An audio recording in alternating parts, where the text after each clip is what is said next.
Wednesday the 21st of February. Welcome councillors, staff, media and all those listening in from home. I'll call for apologies. Everyone here being none. Any extraordinary business? Declarations of interest on any matters on today's agenda? No. Councillors, in a second or two I was just going to get you to invite you to stand and observe a moment's silence for ex-councillor John Ledley. And I'd like to acknowledge the passing of the former councillor Ledley on the 31st of December last year. John's contribution to local government in this community was significant. County councillor from 1986 to 1989, and then serving 7 terms with the Ashburton District Council saw him complete 24 years in local government before his retirement in 2013. So we stand for a moment's silence, please.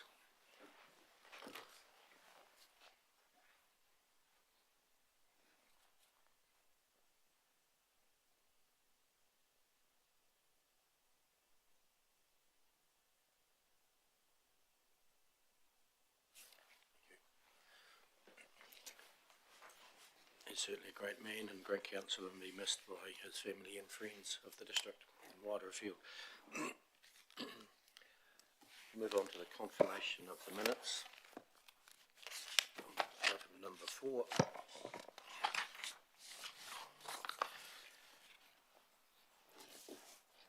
And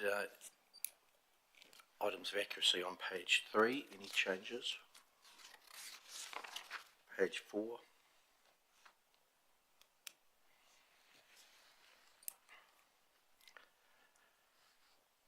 Not, could someone move that these minutes of the 7th of February council meeting be taken as read and confirmed? Councillor Bryant, Councillor Hooper, all in favour, please say aye. Carried. Moving on to receipt of the minutes from the Methven Community Board and discussion whether the minutes are correct or not. Sorry, we're going to receive the minutes of the Methven Community Board on the 29th of January 24. So I'd like to move. Councillor Todd, Councillor Cameron, all those in favour, please say aye. Aye. Carried, thank you. Item number 6. I just noticed, Mr Mayor, that Megan was present, but she's also an apology. Was she there or wasn't she there? Let me just... I can comment if you want. Thank you, I can comment on that. She wasn't a councillor. She did come to see us before the meeting with her new baby, but she didn't stay for the meeting. We'll find out whether it needs to be acknowledged or not and get it correct for and let the Methven Community Board correct those minutes if they need to be correct for attendance. Thank you. Item number 6, the draft revenue and finance policy, stock water management. Richard and Andy, welcome. Anything further to add to your report?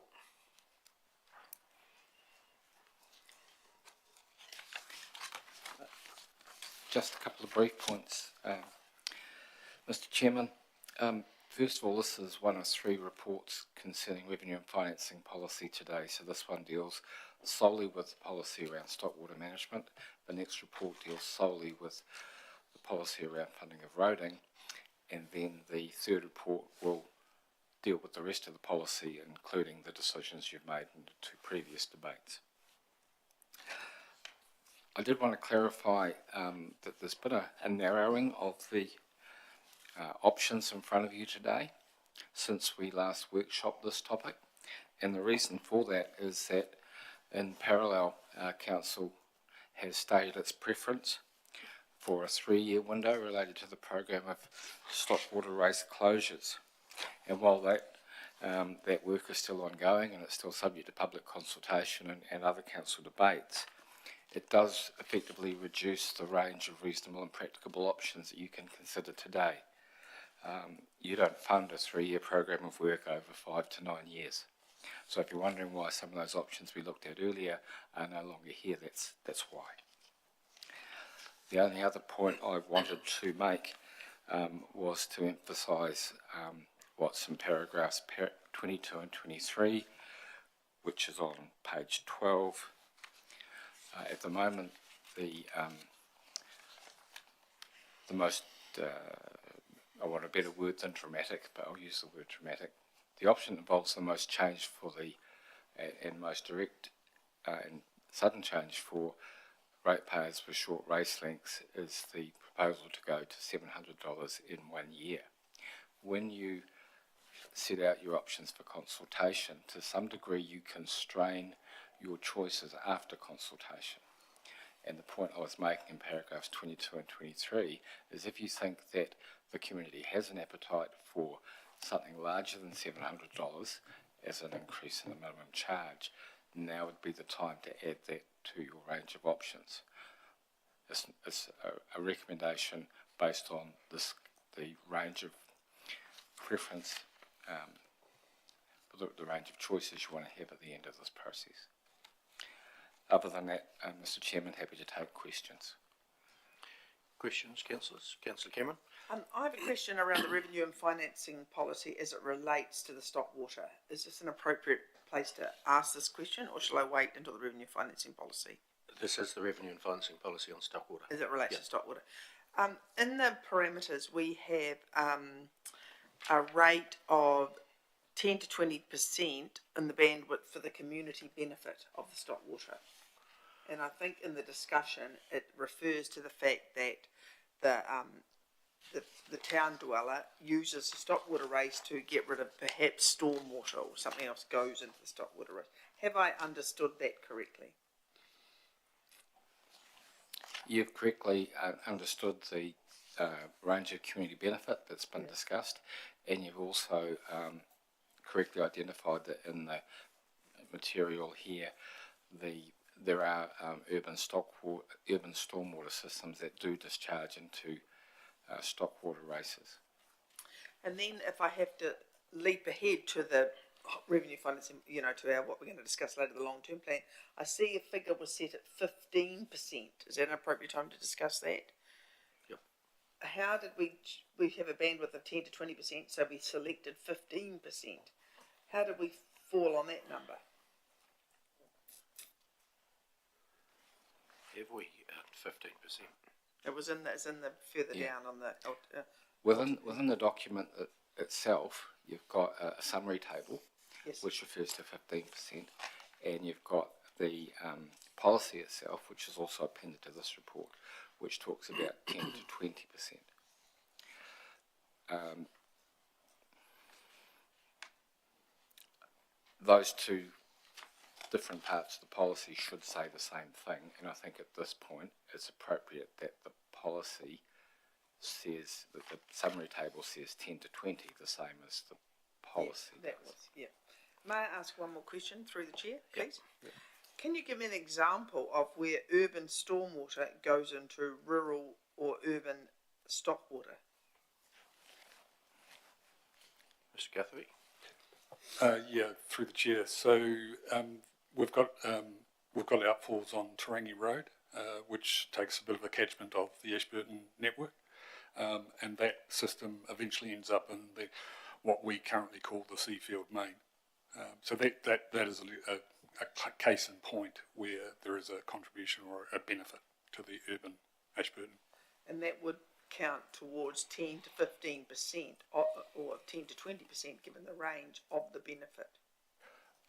Look, I don't have a great handle on how council arrived at the 15%, but it's certainly a justification for some acknowledgement of that benefit. Yeah, absolutely.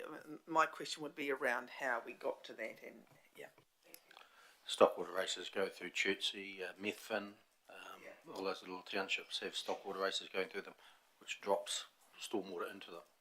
Councillor Wilson? Will the change, by increasing a minimum charge of, say we said $700, will that change behaviour of users who have very small races to other options and to perhaps lead them to move where the council perhaps potentially wants to head?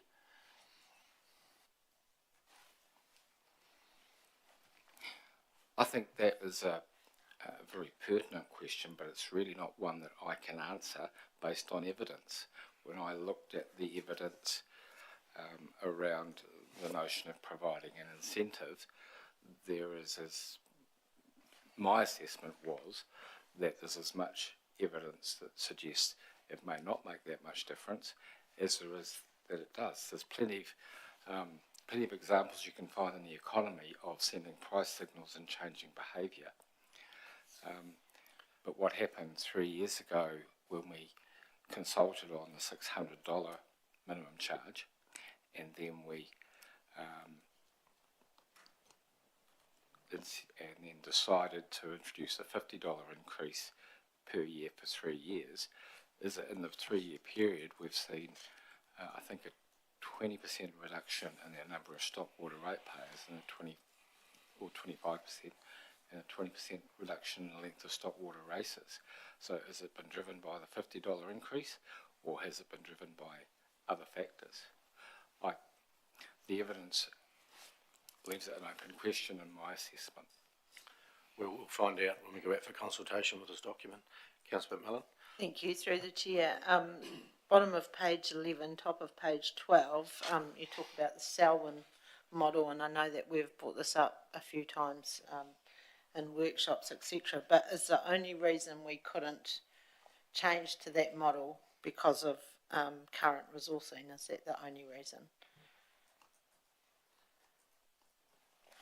No, it's not the only reason. They use a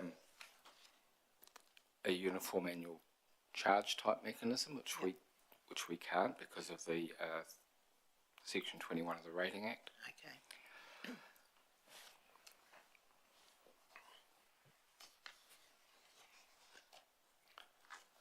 Another question before I go to Councillor Ellis on page 9. It talks about under 7, second bullet point, an estimated 45% of ratepayers do not need the Stockwater network.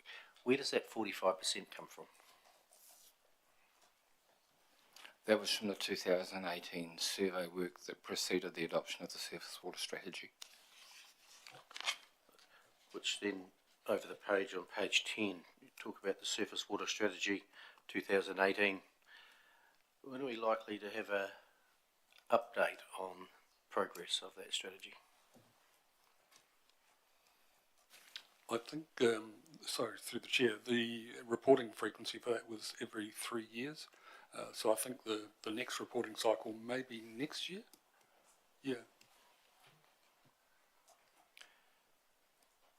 Yeah, so we'll just obviously see a lot of progress by then. And the last question for me, on top of page 10, land drainage, flood function and processing erase closures. There's a couple of asterisks beside those two sentences. What are the asterisks for? Apology for that.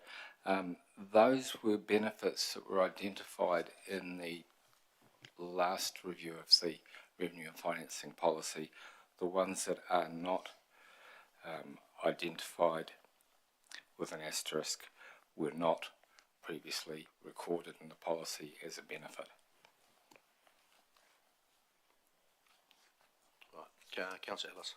Thank you. I was just wondering if there's a perceived risk to council going out with this increase to $700 at the same time as going out with the stock water closure in 3 years' time, for people saying we're trying to influence that decision by doing this as well. For me, I think there could be some risk in that.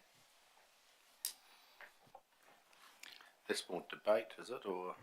I don't want to cross the line into debate, but my understanding was that the purpose of this discussion is, at least in part, to align what you're doing with your rating and funding policies with your program of work. If that creates more political risk, that's not something I should comment on. Councillor Lovett? Well, that's kind of where I was going from, justifying We've this. got a question, or we're going to debate it. We'll debate it shortly. Oh, okay, yeah, how do we? Yeah. Councillor Wilson? Can I put the motion forward, Mr Mayor? If all questions are finished, we can. Any more questions?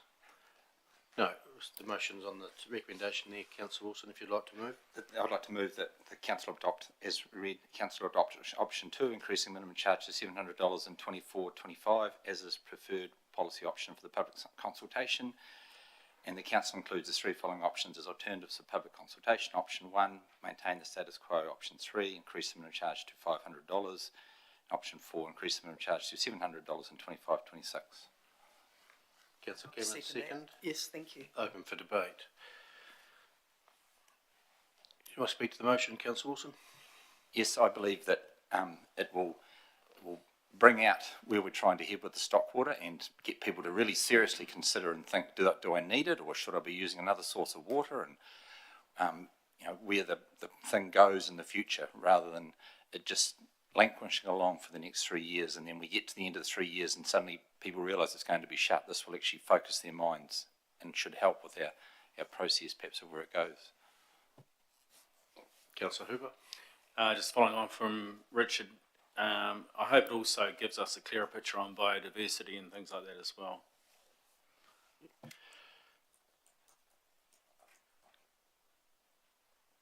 Further speakers for or against the motion? Councillor McMillan? Thank you. Yes, I support the motion, and I think it needs to go out for consultation. We've done this once before, so I think it's time to try again. I also support the motion for those same reasons. Speakers for or against, right to reply, Councillor Wilson? Not required. I'll put the motion. All in favour, please say aye. Against, carried. Thank you. Item number 7, revenue and financing policy for roads. Welcome, Tabia and Mark and Neil. Anything further to add to the report? No, thank you. Through the chair, nothing further to add. Happy to answer questions. We'll get questions, councillors.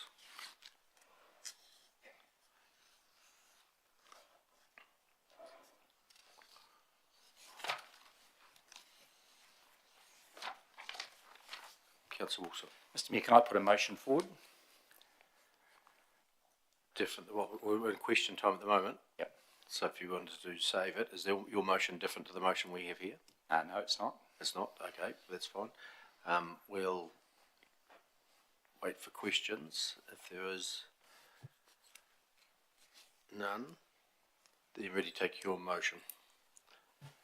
The motion being that the council approve the status quo funding approach for roads, targeted roading CV for consultation alongside LTP 23-24. Councillor Wilson moved. A seconder. Councillor Cameron. Speak to the motion. I believe that the current situation is the best, where everybody has equal access to the roads, therefore everybody should pay equal to it. But I believe it was a feeling of the council that this should be tested with the community.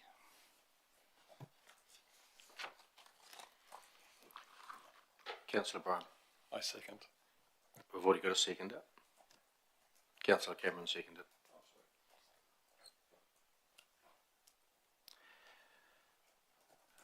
The option that was to have a separate roading rate would have smoothed rate increases over urban and rural. This recommendation does not do that, so the cost will lie exactly where the cost is borne. So, speakers for or against the motion? If there being no further speakers, I'm going to put the motion. All in favour, please say aye. Against? Aye. Carried. Thank you. Next, item 8 is revenue and financing policy consultation alongside the long-term plan.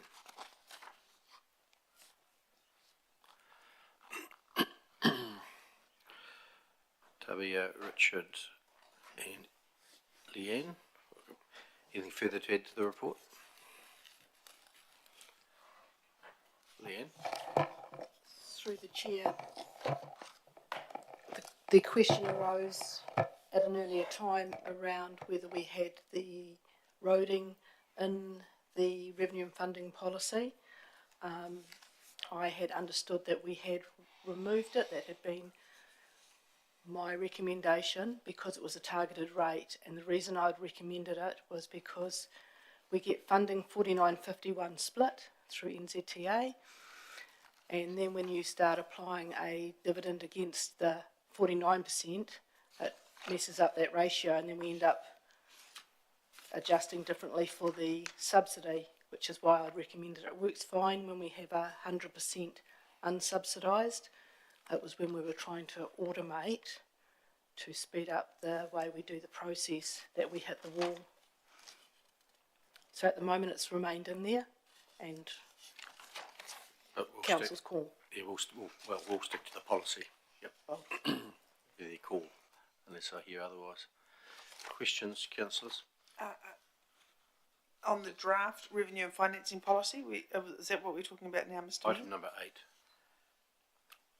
The revenue and financing policy for consultation. Page 35, councillor. Okay, I'm now down to page, draft development 125, car parking, so I'm well ahead of that. Is that, I think it's they're sort of repeated. No, they're not repeated.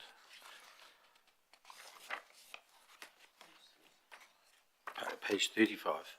Yeah, we're on page 35. Just have one question. It's on page 38. And it's activity 6, footpaths and cycleways, and the way it's funded, 30% general rate, 70% targeted rate, which is the general rate and targeted roading rate are similar rates. So the rural people would pay for the bulk of the footpaths and cycleways in the district. Through the chair, this is not the roading rate. This is actually referring to the amenities rate that we charge. So it is explained in the draft policy itself. It's a targeted amenity rate. Yes. Right, that makes it fairer, yeah. Any further questions? Councillor McMillan? Thank you. I'm on page 40, through the chair, under cemeteries, has 40-50% general rate, 40-50% fees and charges. Should that be 40 to 60%? Because if fees and charges were only 40%, and you're saying fees and general rate was only up to 50, you've got 10% missing.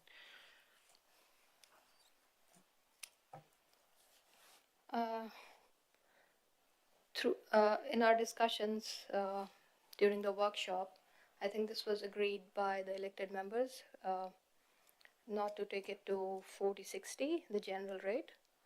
That's why it was done this way. But what you're saying, it's missing 10%. It can be changed if you want to change it. I think we do need to, because you could actually miss 20% if both were at 40. So we do need to cover 100% of the costs. Yep. Yep. So we'll make that adjustment We'll do that. Thank you. to make it add up to 100%. Yep. Councillor Wilson? With regards to the Montalto water supply on page 64, I understand that that's looking at, it is being renewed or reviewed, or where it heads. Are those charging areas fit for purpose if it becomes reviewed and renewed? You know, because currently it's a stock water supply with some people perhaps drinking off it, but if it goes to a fully fledged, certified drinking supply, that will change its cost massively. Which this mechanism, is it the best way forward for that supply? My expectation is that council would probably look to do with Montalto what we did with Methven Springfield, which is you'd review your options for the funding, including the options of bringing it into the group, either as we ultimately did with Methven Springfield. So I think that going forward, it won't be fit for purpose, but what we did with Methven Springfield was we addressed it closer to the time. Is it an option to turn it into a stock water only scheme? Sorry, Mr. Jim, I didn't quite Is it an understand option to turn Montalto water supply into a stock water only scheme?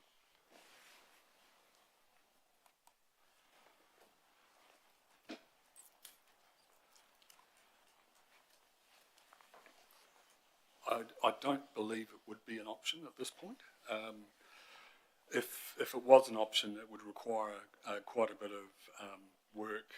We would have to confirm that every property on it had a potable source for their various dwellings, and we would have to ensure that they weren't turned off again as soon as we left. So there would be some constraint around doing that, I believe.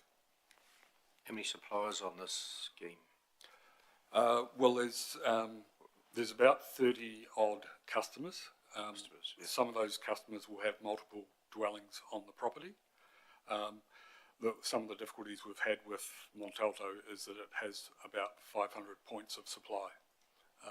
So that's why it's always been difficult to manage.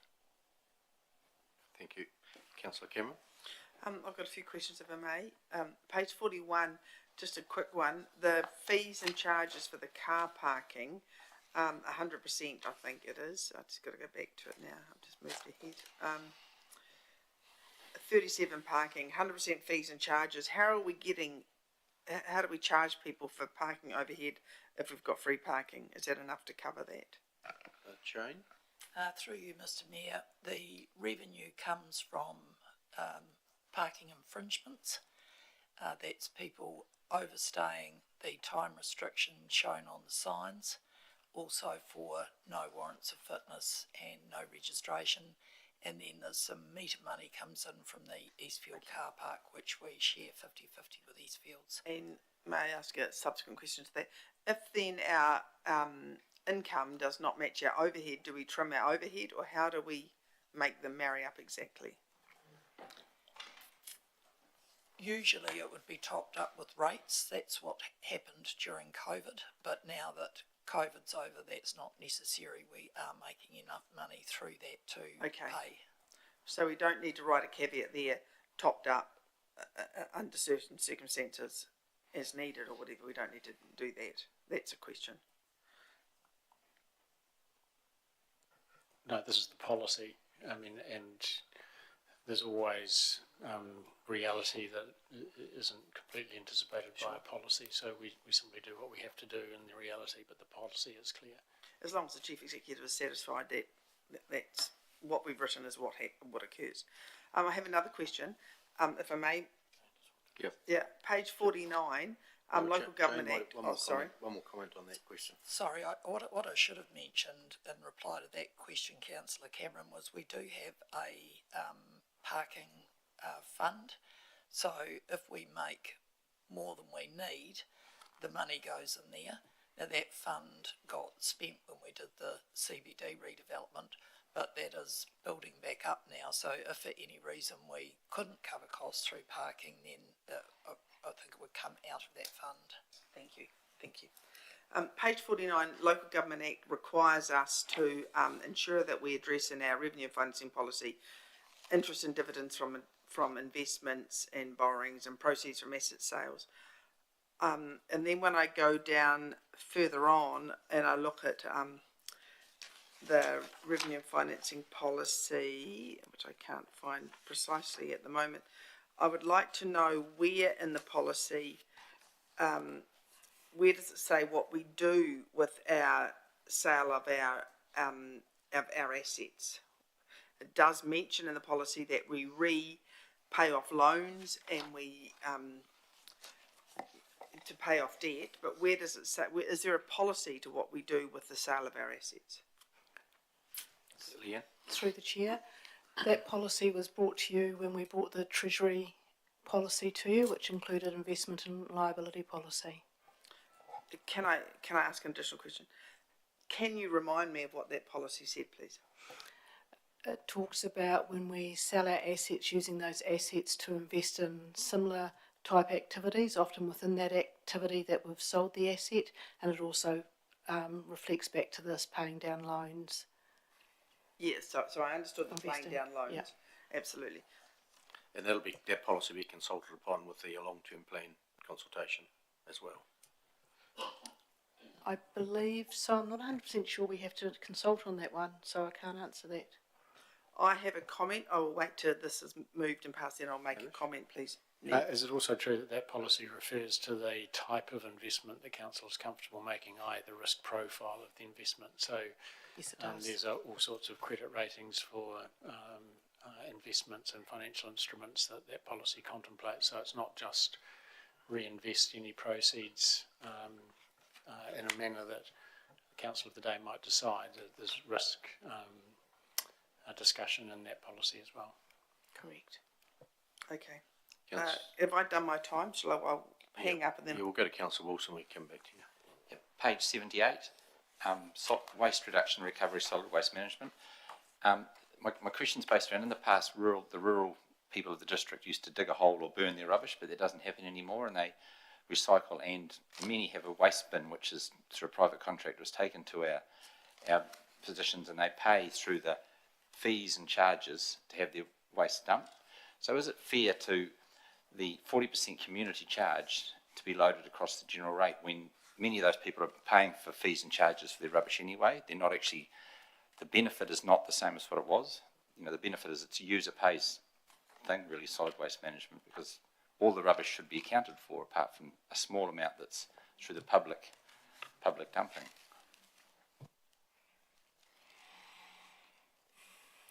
Who can answer that? I suspect it's more of a political question than one that staff can answer about the fairness of that arrangement. Can you pose the question a different way? Or? Oh, sorry. Do we measure the source of solid waste management that comes through our facilities? Yeah, through the chair, all waste that comes over our weighbridge is measured, and we use that data to get the percentage of waste to determine the split of the charges. Do you want to answer the question? Okay. I think. Councillor Cameron? Thank you. Just to finish off that, do we measure whether it comes from an urban or a rural source, rather than whether it's grass or paper or cardboard or whatever? The only measure we have, from urban is we just assume that it comes in through the curbside collection. But if anyone comes in on a trailer or something else, we have no means of measuring that. Okay. I'd like to talk about forestry, if I may, page 55. Interest and investment returns from council's forestry and property investments are used to offset the general rate, the UAGC, and the targeted CB for roading. That's our investment income, so I'm assuming, am I correct, that that's when you chop the trees down and sell the wood? Correct.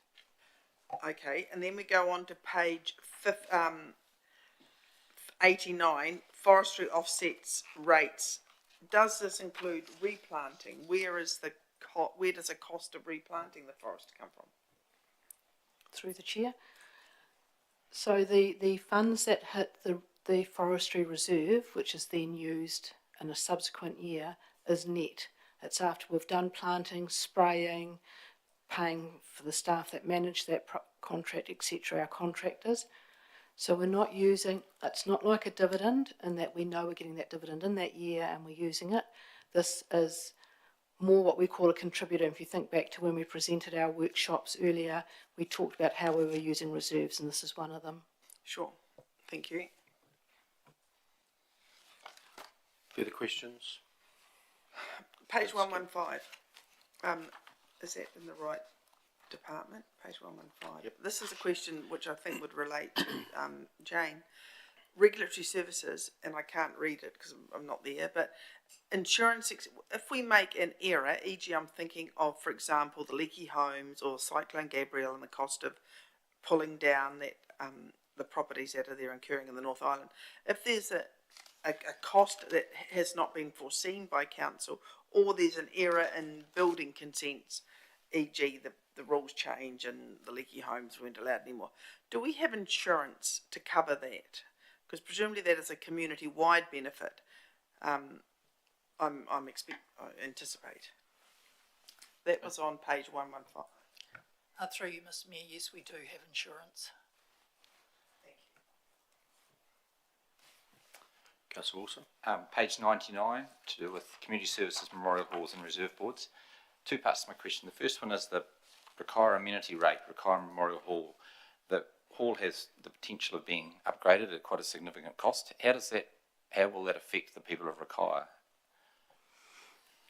Through the chair, if I may, at this stage we haven't got that cost in any long-term plan because, and we did discuss this at an earlier time, due to the fact we don't know that cost at that moment. Once we know that cost, I'm guessing there'll be a conversation held here at council and possibly a consultation with our community. And a second question on that, the rural amenity rate on all other halls and reserves, how is that measured out across all the halls? Because there's different reserve boards in different halls. Some are in very high standards, some are small, some are big. How is that divvied out effectively, I'm saying, to come up with that rate? Because if I use an example of the Seafield Hall, which is, small hall, or the Methven, or not Methven, say the Mayfield Hall, they have different demands, and how do we divvy that money out effectively? Council approves it through the budget process. Correct.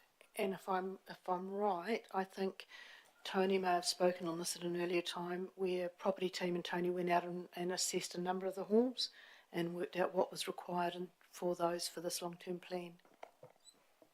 I think the dollar number is only about $50,000, I think. It's not a huge amount for the number of halls we have, but it's a help. Tony. Thank you, through the chair.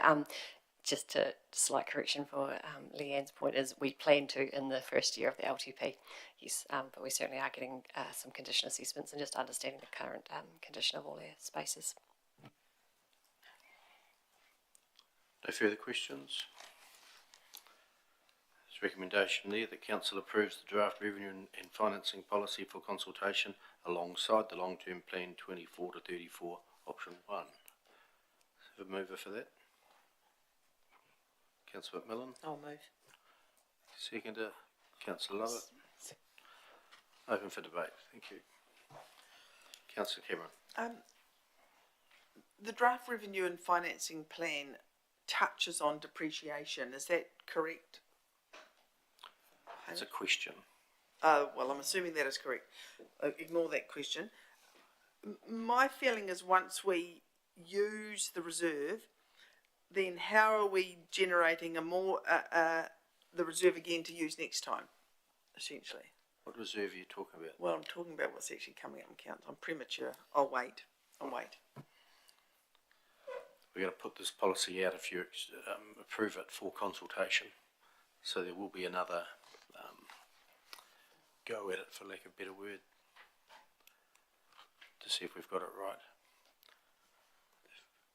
Debate. Being none, I'll put the motion. All in favour, please say aye. Against? Carried. Thank you. Item number 9, the draft development and financial contributions policy for consultation. Richard, Andrew, and Neil.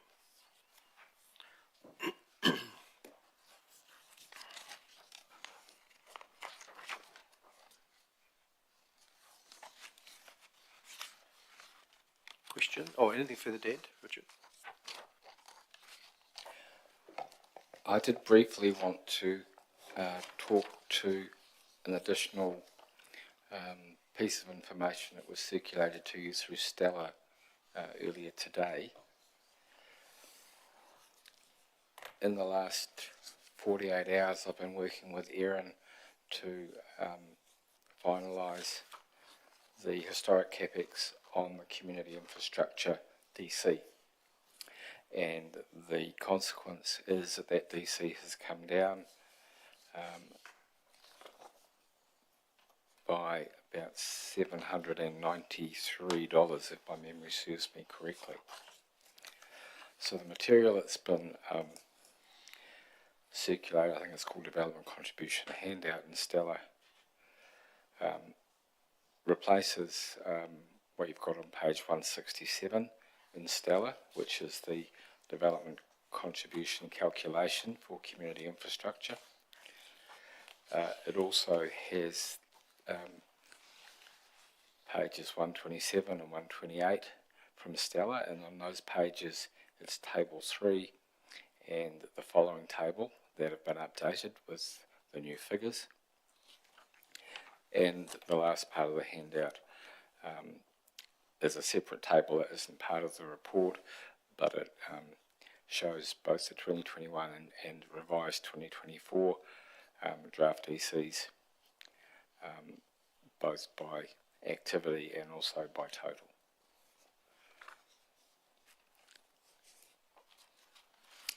Otherwise, Mr. Chairman, happy to take any questions, both on the supplementary information and on the report and policy draft. So the numbers are slightly different. Can you give an assurance that the new table is the correct table?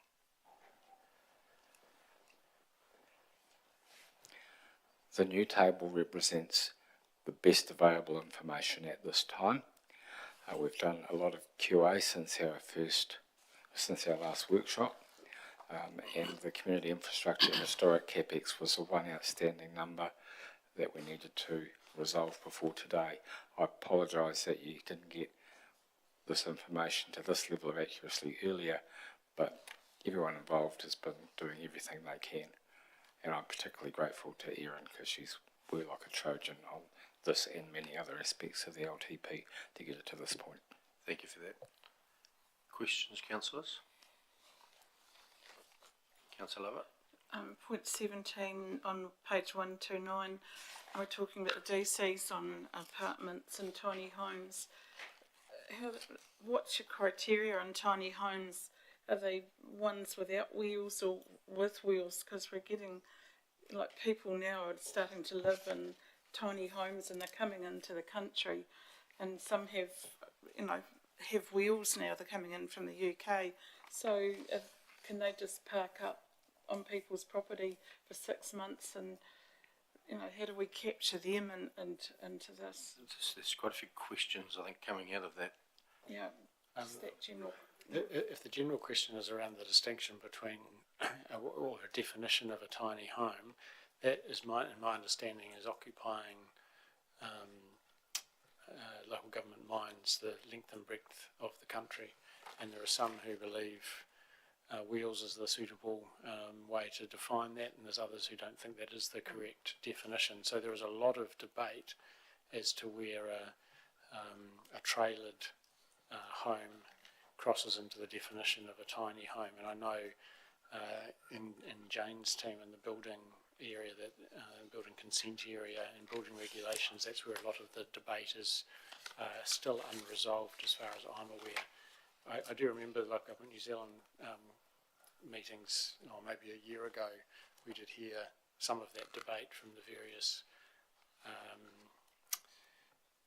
individuals or organisations that had a different perspective, and as far as I know, it wasn't completely resolved. Jane may have a little more information. Thanks, Hamish. Yes, they do require building consent, so that's where they're captured for the purposes of development contributions. Okay.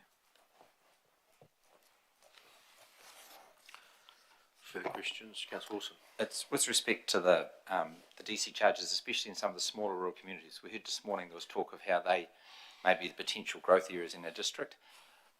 Can we be confident that that if someone, and if we use the best example as Mount Somers, if there's many houses grow, because it's the gateway to the Ashburn Lakes, is this DC going to help that town to grow and allow it to grow?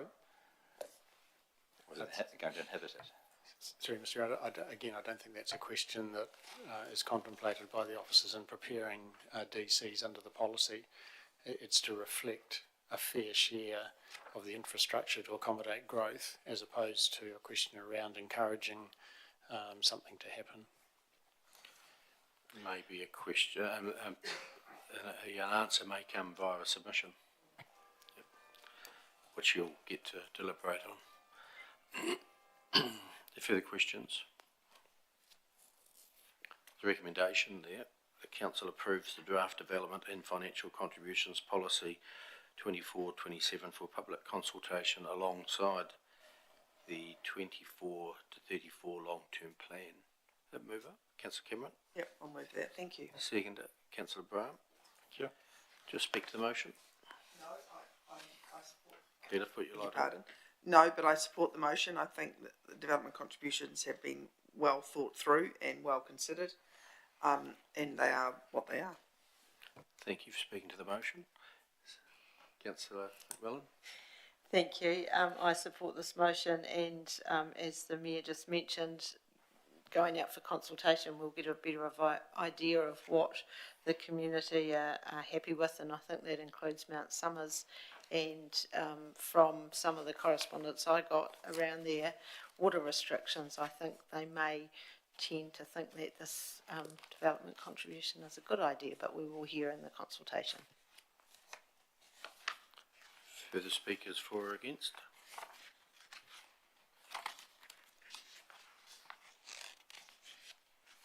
I'll put the motion.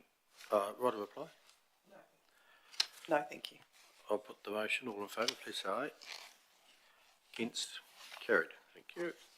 Next item is number 10, exhibition lighting renewal. Shireen and Sarah.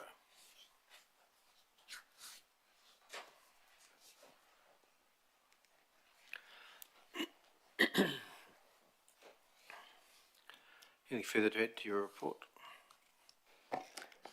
Thank you, Mayor and Councillors. Just, I guess, a point of clarification. This report was initially part of a long-term plan project, but given that the suggestion is that the funds come from the Arts and Culture Reserve Fund, we are seeking your approval to purchase the assets now before we incur an increase in costs.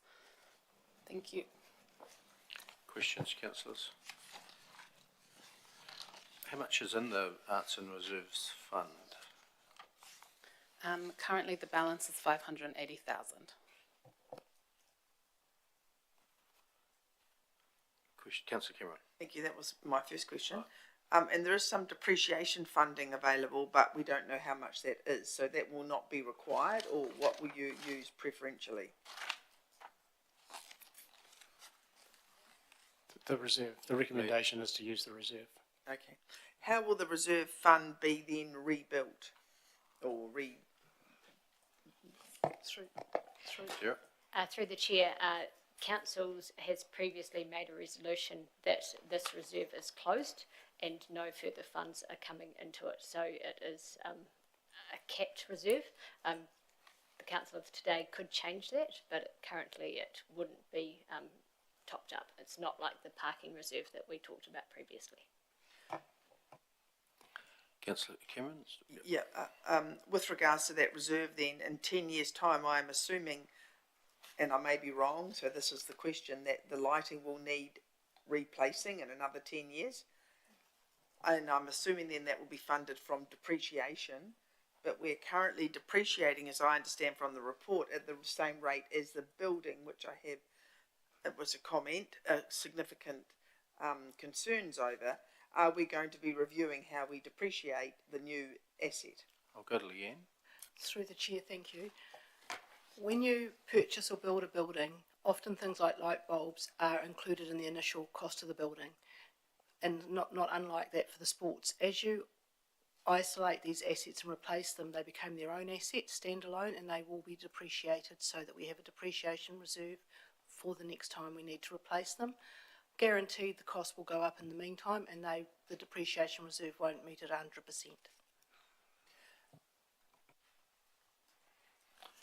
Councillor Wilson? What other uses can the Arts and Culture Reserve Fund be used for? What other things can it be? Because this lighting's only one aspect. What other things can it be used for? Through the chair, I guess it's previously it was used for purchase of art works, and council used to contribute to it every year as part of their planning process, and I suspect it could be used for other projects associated with the art gallery and museum. And a second question, when was it last contributed to and how much? I believe it was closed in 2015.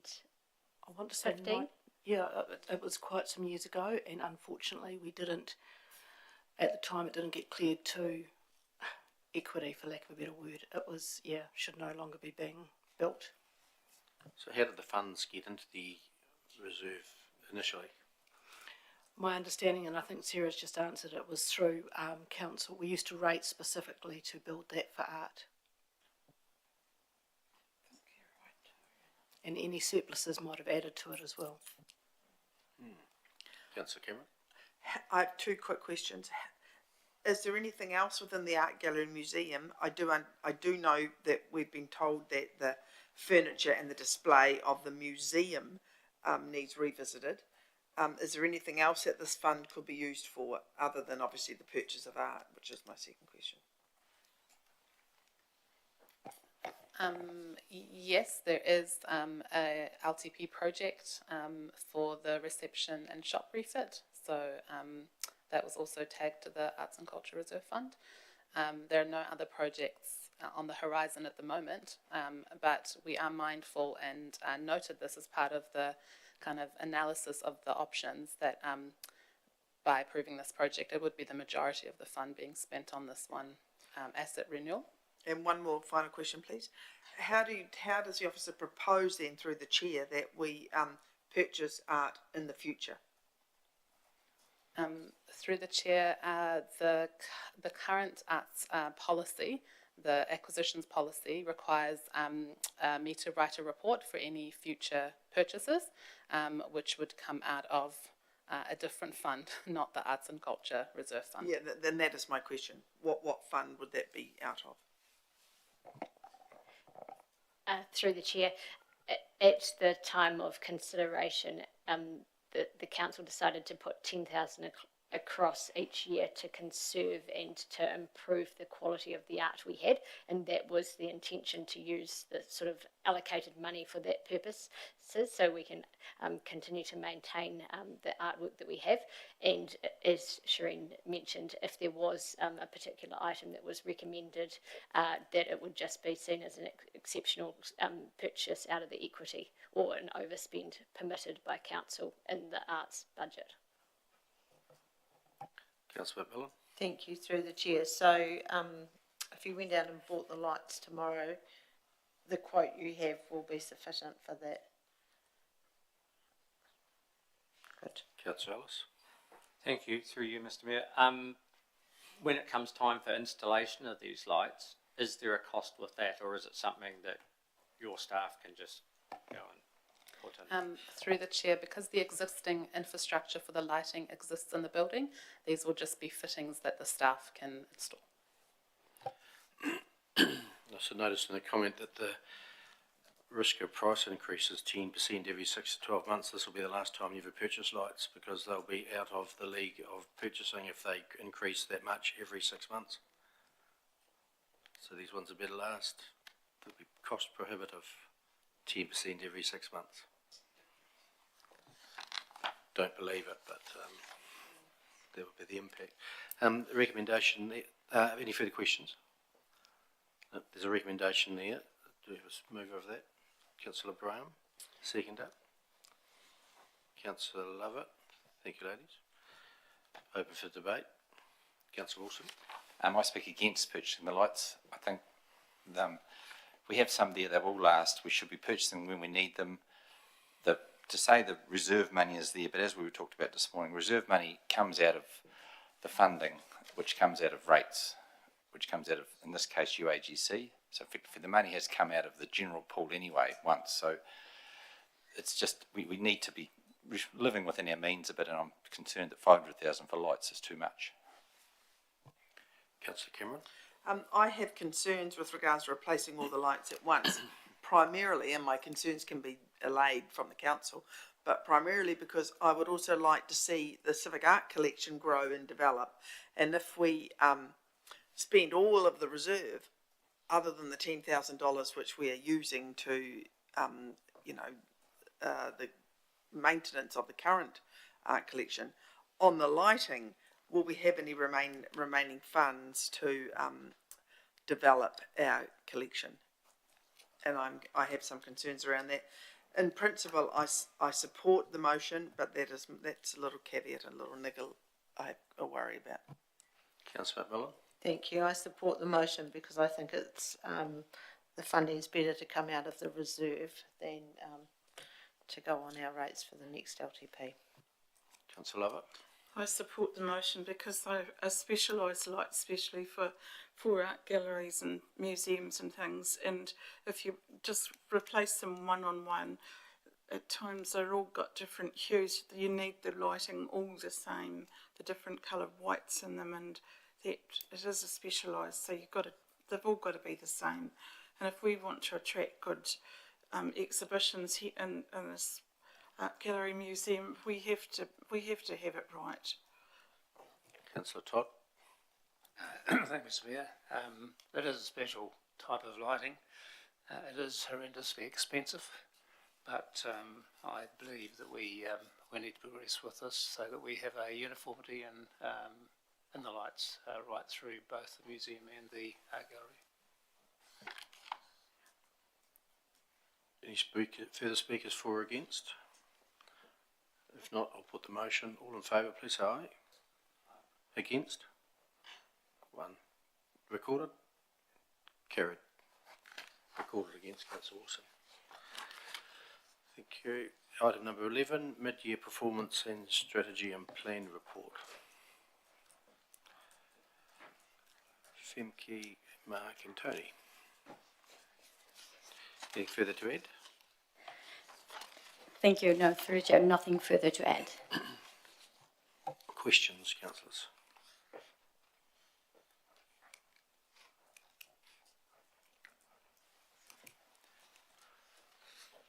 Councillor Wilson. So just correct, we're on page 178. Is we're in the right place? Yep. The efficient and sustainable drinking water services, because that's quite a hot topic at the moment. The volumes there are 57% is our reduction in real water losses, as to 59, and then it's 721 litres is the average use. Does that mean that we're providing 1,264 litres to every household to get 721 litres out the tap?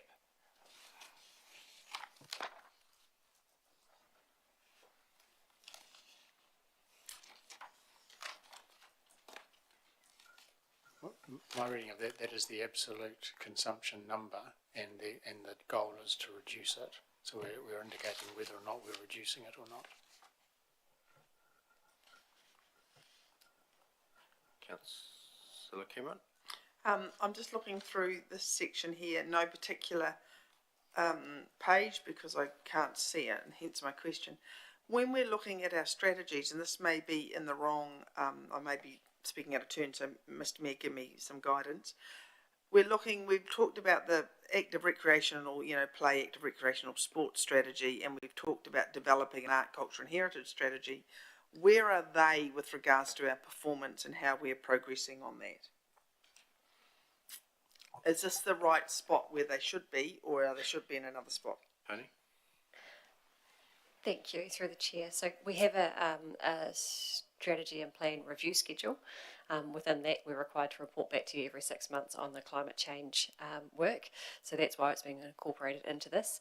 In terms of actually having a performance target in and around strategies and policies, we don't have one specifically right now within the long-term plan. Has that answered your question?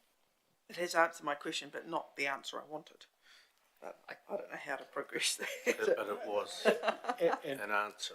Yes, and Mr Mayor, just to further elaborate, my recollection is that when the idea of an art and culture strategy was promulgated, Council did not decide to develop one. So that isn't a work in progress, isn't under development, and isn't currently being factored into our work programme. All due respect, Mr Chief Executive, it actually is in the plan, and it's coming up, I think, this year sometime, isn't it, Tony? I think you mentioned to me it's in a couple of months or something, isn't it? Through the chair, Council was looking to reconsider that through the first year of the long-term plan, so no decision's been made to include it into a work programme I thought just you yet. told me about 6 months ago it was in there. Yeah. Council was to consider it in year 1 of the LTP. Okay, sure. So the active recreational sports strategy is not in here, and we don't have any way of following its progress. I thought we got that traffic light system, red, green or blue. Thank you, through the chair. So the strategy and plan review schedule is what dictates when we're going to be bringing which report to you on which strategy and plan. I will recirculate that through to Council so you're aware of what you can expect in what financial year. Thank you. Cheers. Thank you. These measures here coming out of our long-term plan. That's what we're reporting against. Councillor McMillan? Thank you. Through the chair, I'm on page 183, and just would like you to explain how you get the numbers for the fatalities and injuries on our local roads. I just see for the injuries, the 2023 results were +4, but the 23-24 results were -7. How does The changes from the work? previous year, so they're not absolute numbers. I still don't understand it, Tony? sorry. Thank you, through the chair. So we do have some mandatory performance measures set by the DIA in some specific areas, normally in the infrastructure space. This is one of those measures that is set by the DIA, and we report each year on whether we have reduced the number of fatalities or serious crash injuries from the previous year, hence why the numbers can look the way that they look. So if you had 5 in the first year, then your +4 is 9, and then you had only 2, that's -7. That's right, that's exactly what it is. It's a change in the number, not the number itself. And is it meaningful? I don't know, because the goal would be none, but at moments, whatever can either up or down. Yeah. Councillor Wilson. It's to do with, on page 183 as well, is there a link between the last year's performance of 36,545 metres of cubed, giving us a 46% satisfaction of unsealed roads, as opposed to this year it looks like we're going to achieve our goal of 48,000 being 52, so we've actually gained 6% satisfaction. Do you think that's through the extra shingle being put on the roads? We can't answer that, Mr Mayor. It's a question that you'll have It was to a much answer kinder yourself. winter than the previous two as well, so maybe that was a factor. And another question, different, same thing but different thing. Residents are satisfied with council sealed roads. Do we split the sealed roads up at all? Because obviously a small rural sealed road with potholes in it is different to State Highway 72 or one of the main arterial routes. Do we satisfaction between them? Because we tend to have satisfaction of rural people and urban people, but I'm just trying to get to the crux of the rural sealed roads. Are they the main arterials, which are used by many tourists and everybody in the district, or are they the small, they've got named service roads, which people get? Thank you, through the chair. Yes, that degree of granularity that you're seeking, we aren't collecting right now through our annual resident survey. We do try and make sure at the start of when this question is asked that people aren't thinking of the state highway network, but we can't assume what people may or may not be thinking when they're answering this question. Just a question on page 178, and it's on the council drinking water schemes achieving protozoal compliance. We have Methven, and Springfield, which does now achieve that. So that percentage 0 would not be correct. Through the chair, that was that wasn't for the full year that they came on board, so that would not comply as being for a full year. Because the Methven water treatment plant was opened in August. Yes. So the measure This is whole year compliance will be- for the whole year. Yeah. So because it misses 1 month, Yes. it'll still get a 0. Yep. It's the same rationale that can miss one test and the other 300 tests are fine. It still means you miss. Yeah. Great. Any further questions, councillors?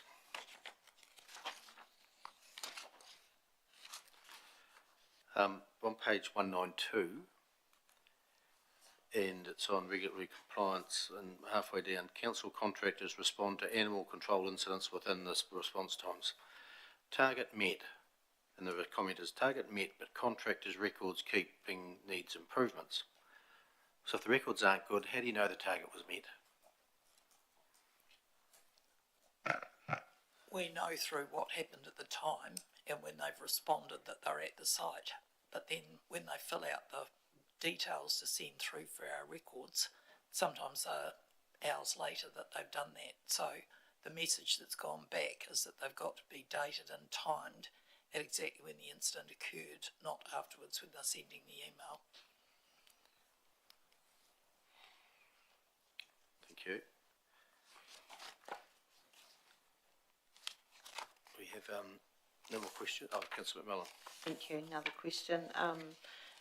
Page 188 through the chair, just obviously with the new library, will we have any different, questions or points that we're working towards, or will they stay the same going forward? They'll remain the same for this year. Yeah, I'm not sure. I don't think they've changed, but we can check in the new LTP. That'll be in the LTP you're developing now. If they need to change, they'll need to Correct. change soon. Yeah, you would have seen them throughout the last year when they came through as part of the performance framework. I can't recall whether there were any changes. I don't think there was for the library. Yep. Councillor Lovett. Oh, so Sarah. Oh, through the chair, there were minor changes, but not significant, because I guess it focuses on the activity as opposed to the building. So the activities that we're trying to encourage and we're still trying to encourage in the old building. So some changes, but not about the facility per se. Councillor Lovett. 192, the environmental health, we look at the registered food premises. Do the supermarkets fall into this category? With all the mice and stuff being on TV and reported around, I thought, do we just do the restaurants and dairies, or do we have a wee spot check on the supermarkets as well? Joan? Supermarkets are on national food plans, so that's MPI looks after those. Okay. Councillor McMillan. Thank you. Just one more question. Page 192, you've got a couple of comments in there saying contractors' record keeping needs improvement. So is anyone able to explain that, please? I did just answer that one. There's a question I asked. Yeah. Oh, did you? Yeah. Yep. Yep. And I have spoken to the contractor and explained that that's got to be tidied up. Councillor Cameron. I'm in the appendices, Appendix 2. Have I progressed too far? Page 193. Page 193. Climate Resilience Plan Progress Report. Yep. I can ask a question. When I look at the onus now, in here we have a short-term plan of the onus has been on the developer to give some, I'm trying to find it now because I've moved on to find my page, to give a sort of look at the impact of their development on climate change, and it was a short-term action which I think is due, I think short-term was 2025. My question is, how are we measuring progress on those strategies, and when does that come through to council? It's like page 194, investigate a requirement for the developers to provide climate resilient infrastructure, asset planning, short-term SES standards applied to private. It's sort of halfway down 194 under appendices 2. So the action is to investigate. That's right. A requirement. Yeah. So that's sitting with our planning and assets team, and when they have that work programmed in, it'll come through. So that's like by June 25. So if that is delayed to the chief executive, then the council will be informed about that, and it'll be 2020. The timelines will change as we go through. Is that correct? Yes, I would hope we wouldn't have to change the timelines having committed to this plan, but if it does need alteration, we would come back to council. Councillor Miller. Thank you. 195 under emergency management says Ashburton AE8 is, or should that be AF8? Through the chair, yes, that should be AF8.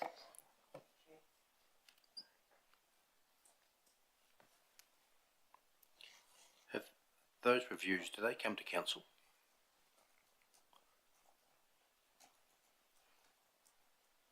No, they do not.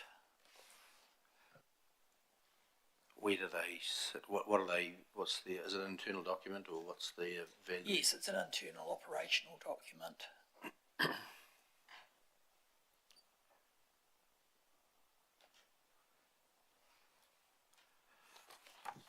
No further questions. There's a recommendation there that council receives the mid-year non-financial performance and strategy report. Mover. The Mayor moves. Seconder, Councillor Todd. Put the motion, thank you all. Put the motion, all in favour, please say aye.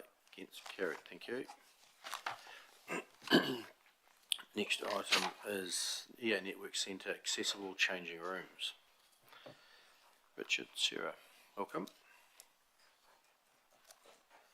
Anything further to add, Richard or Sarah? Nothing further to add from me, thank you.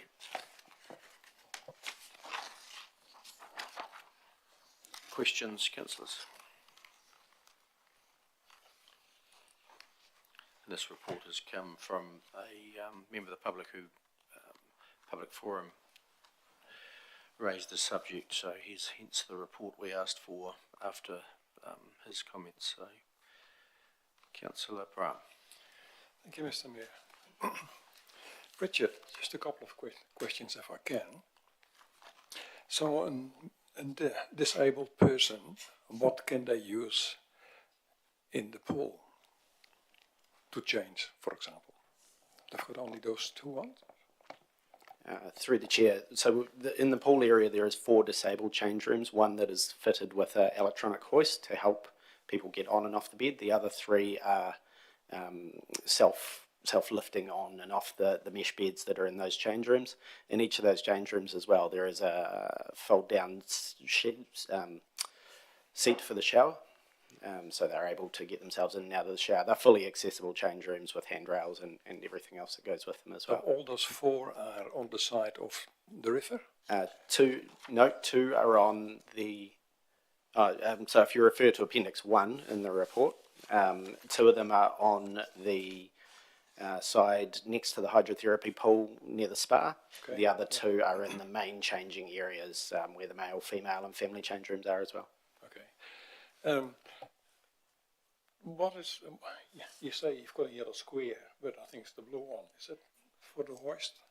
Through the chair, I think with the process of putting it from a report into Stella, the colour has changed for some reason. So, right, so the blue is the yellow. Another question: how many people do we get in a day who are disabled? Sorry. Is it full every day, or is it just give a bit of an indication?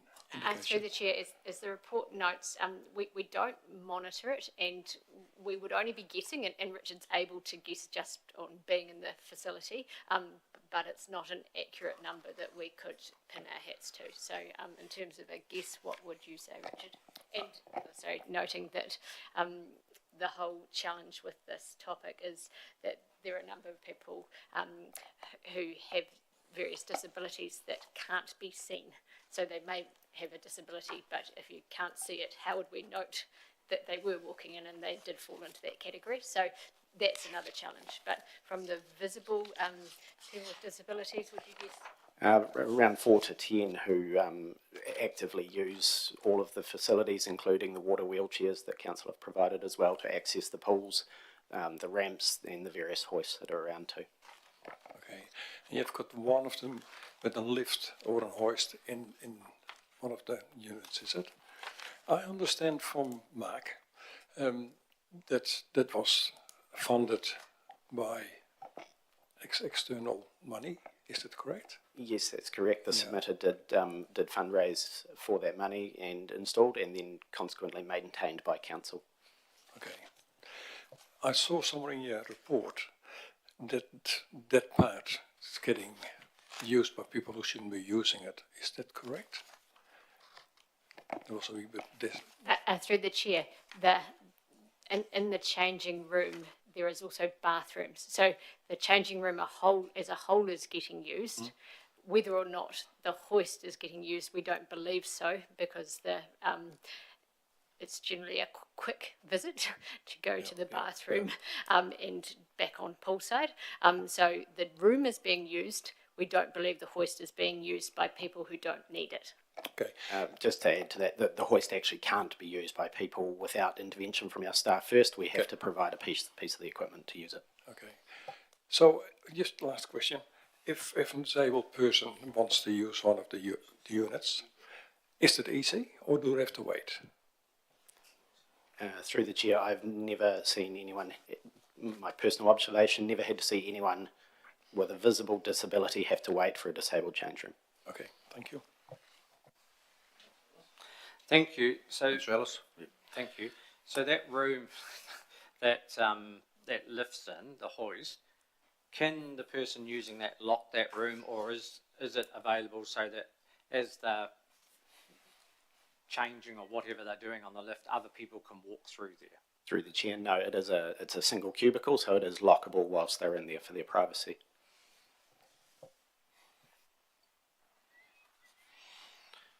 Further questions? We have a move of the recommendation that no changes are made to EA Network Centre accessible poolside change / bathrooms. So I'd like to move that recommendation. Councillor Hooper, Councillor Todd. Thank you. Any debate? Councillor Todd. It's not really a debate, Mr. Chairman, but can I just say that I sympathise with the issue, but also understand the inability of staff to enforce the issue. So that's why I'm in favour of the motion. Councillor Cameron. I'm not in favour of the motion. I believe that we should have at least one room that's reserved for disabled people only. When you look at the footprint of the EA Network Centre, it's not that vast that people can't go to a bathroom, you know, further away. And there's quite a few rooms that are still available around the pool. I think if you've got up to 10 people a day, and that's the people that have actually been counted, so obvious disabilities, I am guessing, then there'll be others that have other disabilities. It's quite well used by the disabled community, and I think that they deserve the respect and warrant the acknowledgement, and to have their own changing rooms dedicated to their use. So I won't be voting in favour of this motion. Councillor Brown. And I am the same. I'd rather go for another option, option 2.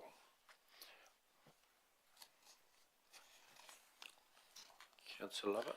I would support one changing room, the one with the lift in it, to be designated, especially for the disabled. But I think you've got to leave the other ones free for young mums and little toddlers there by the pool or whatever.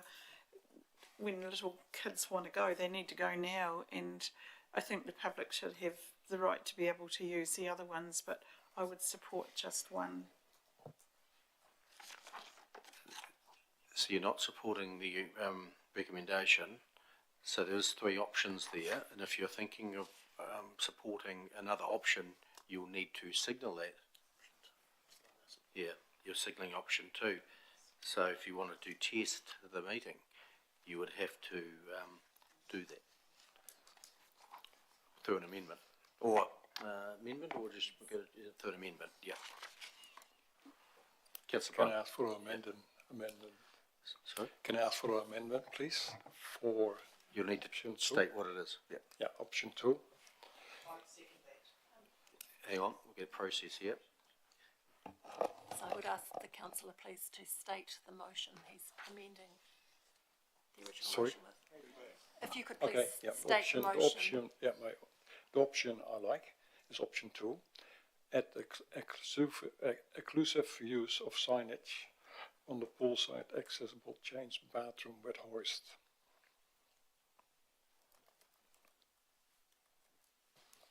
And you're moving that? Is it an amendment? Councillor Cameron, you're seconding it? Yeah, that's open for debate. Option 2 is open for debate. Councillor McMillan. Thank you. I would support this, but I'm wondering if it should be as a trial for the next 6 to 12 months. So you need wanting to add something to the amendment. How can that? Are you wanting to do that? Well, okay. Well, Sorry. With the mover and seconder of the amendments agreement, but you'll need to put the amendment first. not adding? No. Okay, Councillor Wilson. I'd speak against the amendment because I believe that toilet's a toilet, and I know that the only reason that people don't want it is immediate use, maybe, but I think the pool is one of the biggest problems at a pool is code browns, and if you want as many toilets open to all people as possible, and if it's a cleanliness issue of the toilet, well, that's an operational issue that needs to be solved. But just, if you do one toilet, then there'll be people want one other toilet for another reason, and you open up a can of worms. So I'd rather see them open to all. But if it's a cleanliness issue, that's a different place to me. Speakers for or against the amendment, councillor Cameron? I seconded the amendment. Can I speak for the amendment? You can, yes. I support the amendment. I think to have a dedicated room for people with disabilities is the minimum we can do to ensure that our disabled community can access a publicly provided facility. And also with regards to people coming in and out to go to the bathroom, there are many other facilities in EA networks and it's only a few metres, and an able-bodied person can run there in about 3 seconds. Also, the benefit of having a dedicated room is that people can leave their clothing and all sorts of things in the room without having to sort of manage all that and deal with their belongings and stuff, I'm guessing. No, they can't. Okay. That's a thought. But I definitely think we need a dedicated... shall I comment on the trial, or do we vote on this and then we comment on the trial? The trials, there's no trial. Okay, thank you. Yep. Councillor Ellis? Thank you. I also speak in support of the motion. I think this just shows a bit of dignity for people with a disability, and I think we're talking a very small area of the pool, so I'm in favour. Further speakers for, does the mover get a right of reply to an amendment? Yes. It does. You have a right of reply if you wish, councillor Brown. Push the button. Sorry, you did. I turned it off. I feel we've got a group of people we have to respect. Well, we have to respect everyone. But those people are not always there to be seen because they don't like to be seen. But they are a good group.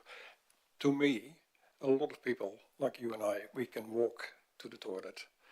Those ones, most of those people find it really hard to get there or get into the pool. So I'm quite happy to give them something for them because they just are part of the community.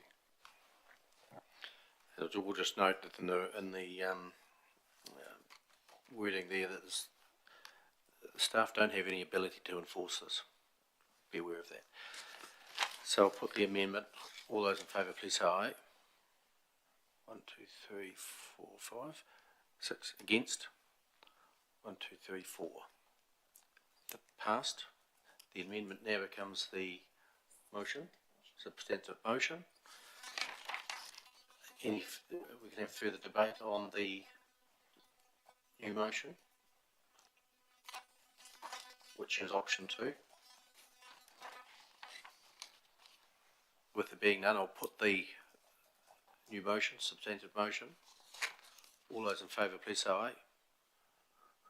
Against? Show of hands, 4. 1, 2, 3, 4, 5, 6. Against? 1, 2, 3, 4. Passed. Thank you. Item number 13, Ashburton Car Club road closure. Mark and Neil. Anything further to add? No, nothing to add. Questions, councillors?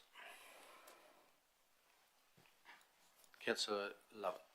Just want to ask, these guys have a lot of car runs and things on our roads over the years.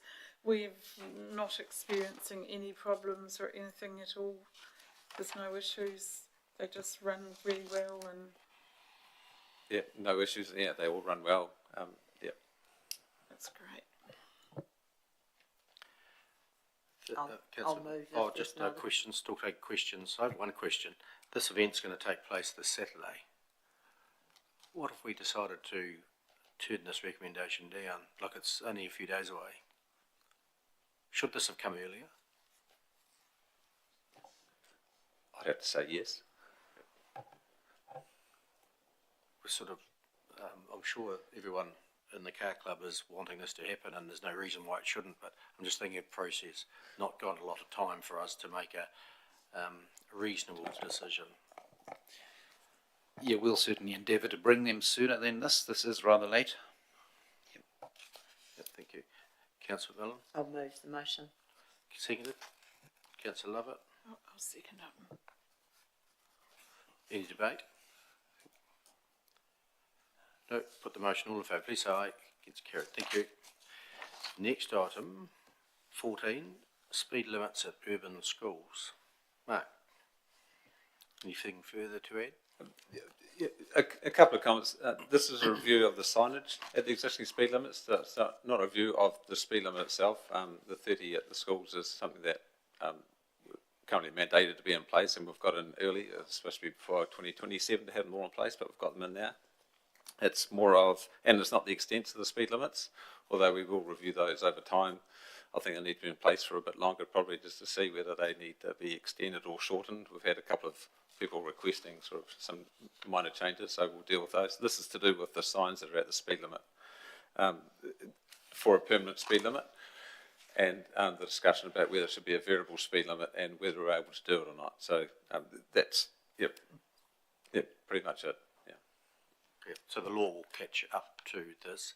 I'm leaning towards option 3, not the recommended option. But questions, Councillor McMillan? Thank you. That probably leads on to my question through the chair. So why is the option 2 the preferred option over option 3? Why have it 8:30 to 3:30 instead of having 8:30 to 9:30, 2:30 to 3:30? My reasoning for that is the activity that does happen for the whole school day. For example, at lunchtime today I was walking down Havelock Street and St Joseph's School were crossing the road. A group of about 40 children were crossing the road. So it's the activity outside of those peak hours. Acknowledging the peak hours are what they are in the morning and night with children arriving to and from school, things like that. But there is activity during the day.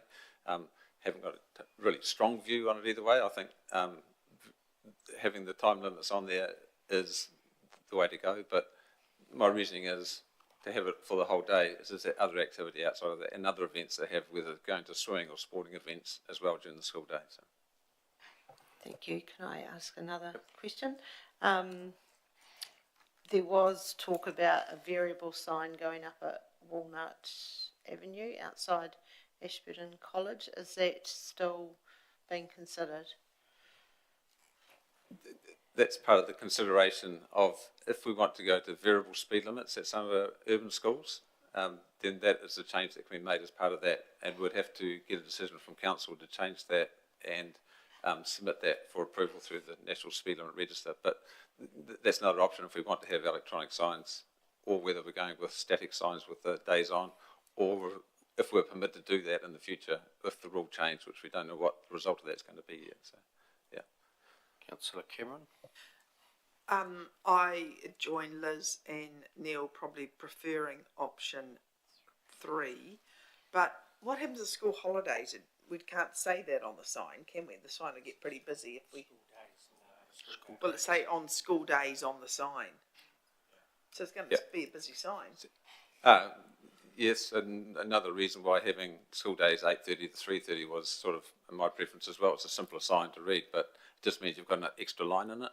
So it'll say school days, the morning time and the afternoon peak time. So it's got an extra line on it. And will we have the Maori language there as well? Like, it'll just be a single... It'd be the existing signs with the 30, Kura School, and then the supplementary with the school days and times on it is what the intention is. Okay, thank you. Just have a question. A school that doesn't have an access, like the back of the school backs onto a road, but there's no access off that off that road. Should it have a sign? And I'm thinking of the Chertsey School. The Chertsey Cole Road goes straight past the back of the school, but the access to the school is off another road. Yet at the moment it has the school signs up. Should it have it up? The guidelines will say yes. It's not just the access to the school. It's also children walking and cycling to the school. And so nearest intersection are normally a bit busy in those peak times with children crossing the road. So the intention is that it's not just at the school where they're getting dropped off. It's actually those that are walking and cycling there have some extra protection with the low speed limit as well. So that's the logic behind it. That could be part of a review of the extent of the speed limits in the future. Once they've been in place for about a year, I would suggest that we could look at that again. Yep.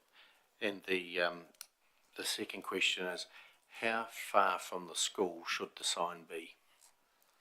Is it prescribed in legislation, or is it anybody's guess?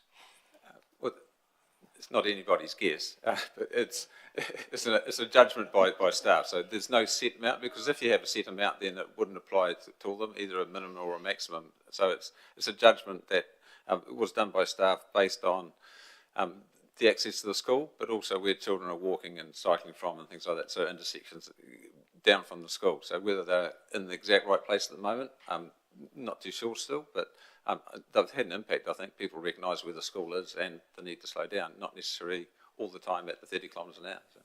I've heard some are placed well and others are placed too far away from the school.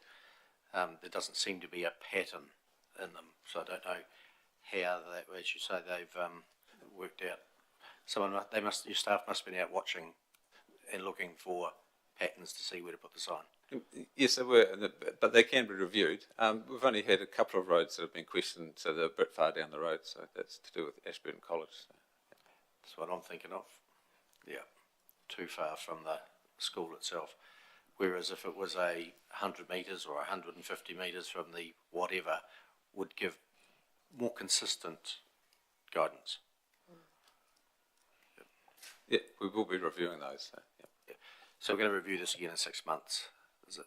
Is that what you're suggesting? Yeah, the extent of the speed limits and things like that, and it may depend on what happens, with this and the effect that may have on people driving past them as well. That may allay some of those concerns that people have, how far it is from school. If it's just during those school times at the peak times, it may not be such an issue, the extent of them. Yep. Councillor Mill. Thank you, through the chair. I think the Methven schools are the only schools on a state highway. Can you just remind me, are they proposed to have variable signs, or will they have the 30k signs with the times underneath as well? I know NZTA are organising those, aren't they? Yeah, there's Methven schools, so yes, they have a variable 30 speed limit, so which will include the access to the school, to the side road, so that'll be part of that as well. That's happening on the state highway as part of their speed management plan. There's also Ashburton Borough School on State Highway 77 here that is the same thing. The side roads will have the static signs, but the variable signs are going on the state highway. Okay. Yep. Councillor Wilson. I'm looking at Appendix 1 on page 216. Can you explain some of the, I've looked at and I'm just trying to make sure that I've got the right message from the results, especially outside Ashburton College on Creek Road, Middle Road, Walnut Avenue. Some of the speeds, free flow speed before is obviously before the signs, free flow speed after. They haven't changed, but they have changed in the morning and the afternoon. So is that correct, that behaviour has changed within those morning afternoon periods, but not generally? No, not exactly. The free flow speed before is what was when we first reported on the change of speed limits, and so after is just the changes in mega maps that on the latest data that's there, so a few months later. The morning and afternoon data wasn't there previously, but that's what they're collecting now outside schools. So that's just saying, at the time when I looked at gathered the data, that's what it is. So there's no comparison to before and after, but I think it just shows that the morning and afternoon peaks always had a lower free flow speed than the normal free flow speed. So that's basically what that's saying. People do slow down at that time because there's more activity going on. So the speed limits sort of match that. That's the idea of having the speed limits at those times outside schools. Yeah. So, but if I read it correct, the free flow speed after, every single one of those that was above 30 at the moment is breaking, the average is breaking the speed limit. Some of them are by 17 kilometres an hour. It's 47 and it's a 30k speed limit. So they're breaking, am I right in reading it that way? Correct. I think you'd find that on the open road as well, and 60k speed limits and 50k speed limits as well. And the one I mentioned before, the Chertsey Cole Road past the Chertsey School, which doesn't have an entranceway off it, it's 50 k's and what used to be, and it's before it's 50 and after it's 50. It's a sign that I think is probably not needed because there's no visual aspect of any school there, because it's tucked in around the corner. But I take your point on people walking and cycling to school. So all three of them that go in the township to the school would benefit from that, I'm sure. Councillor Hooper. Thank you. Mark, I think I missed your answer. Did you say the government are reviewing the rule now, and when do you expect the changes? Well, the Minister said he's reviewing the rule. Don't know when that's coming out for consultation, but they are reviewing the rule, and one of the parts of that was the requirement for speed management plans, but also outside schools and talking about permanent and variable speed limits at schools. So, variable speed limits at schools are already able to be done. There's just a requirement to have the electronic signs on the main roads, at least for those. And currently you're not able to have the static signs for the variable speed limits. So we're reading into that rule change that we'll be able to have the static signs there. But we don't know until the rule comes out for us to view. There were questions. I'm going to move the recommendation, which is option 3, which will say retain the permanent 30 km/h school speed limits and add a supplementary sign with the school days 8:30 to 9:30 a.m. and 2:30 p.m. to 3:30 p.m. once the new rule has been introduced by the government and reviewed in 6 months' time. I'll move. Seconder. Second. Councillor Todd. Open for debate. Councillor Wilson. I'll speak against that motion because I think within the things there's a couple of words that's used, may be and technically breaching the law, and we've been well ahead of the ball in doing this. A lot of districts haven't done anything about it and are sort of waiting to see how it pans out. And I think in this case we've made a mistake, and so because we've gone too fast and perhaps still letting the common sense law, which is shown in Appendix 1, where the speed people are slowing down during those times, but in the middle of the night they're not. So by letting it sit, we're leaving people hanging out in the wind, as it was, for another 6 months, being 20 k's over the speed limit, when we can actually clarify it now, and people's behaviour, I think people's behaviour will improve if they see the times. They'll go, it's 2:30, I need to slow down, rather than saying that sign is dumb and driving on through. So I'm against that motion for that. I believe it should be one of the other motions. You have the ability to test that if you wish. Councillor Cameron. I support speaking in support of the motion. I do have a little bit of a caveat though, in that we have discussed speed limits, it seems to be for about 3 years, and we always seem to be very fast off the starting line with regards to changing things. I remember we discussed the district-wide speed limits and the roads around Timwood and the roads out by the Christian school, and then we discussed the school speed limits, and we've gone ahead and changed our signs well before even NZTA, Waka Kotahi did change their signs. So I think I would just like to think before we spend the money, we're sure that this is going to change and we don't sort of preempt and find ourselves here in another 6 months reviewing it again. Councillor Lovett. I support option 3 because we talked about children out on the street after 9:30, when normally when the children go to school, they're under the teacher's care, and if they're out going places, they do have teachers with them, and I think this is appropriate and makes more sense to me. Councillor Ellis. Thank you. I'm speaking against the motion. I'm thinking of child safety over above a small amount of inconvenience for some of our drivers. I believe if we make it option 2, which I will be moving as an amendment shortly, people know then that during school hours to slow down outside schools, and they don't have to think about what time it is as they drive along. For me, safety for our children is paramount over a few seconds of inconvenience when you're driving. So I would like to move an amendment of option 2, retain the permanent 30 km/h school speed limits and add a supplementary sign with school days 8:30 to 3:30 p.m. once the new rule has been introduced by the government. Seconder for the amendment. Councillor Todd, you've got your light on, but you can't because you seconded the original motion. Councillor Brown. I'll follow Russell. Yep. You've moved and seconded the amendment? That's correct. Right, option 2. Open for debate. Councillor Brown.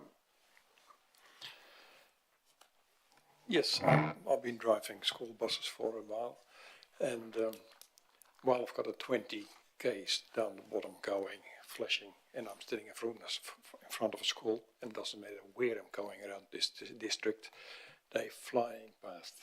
So I have to sometimes keep kids in because I see an idiot coming, and it is rural most of the time. But kids are our future, and we have to look after them. So I go for that option. Councillor Wilson? All our roads have very good footpaths on them. That's where you walk.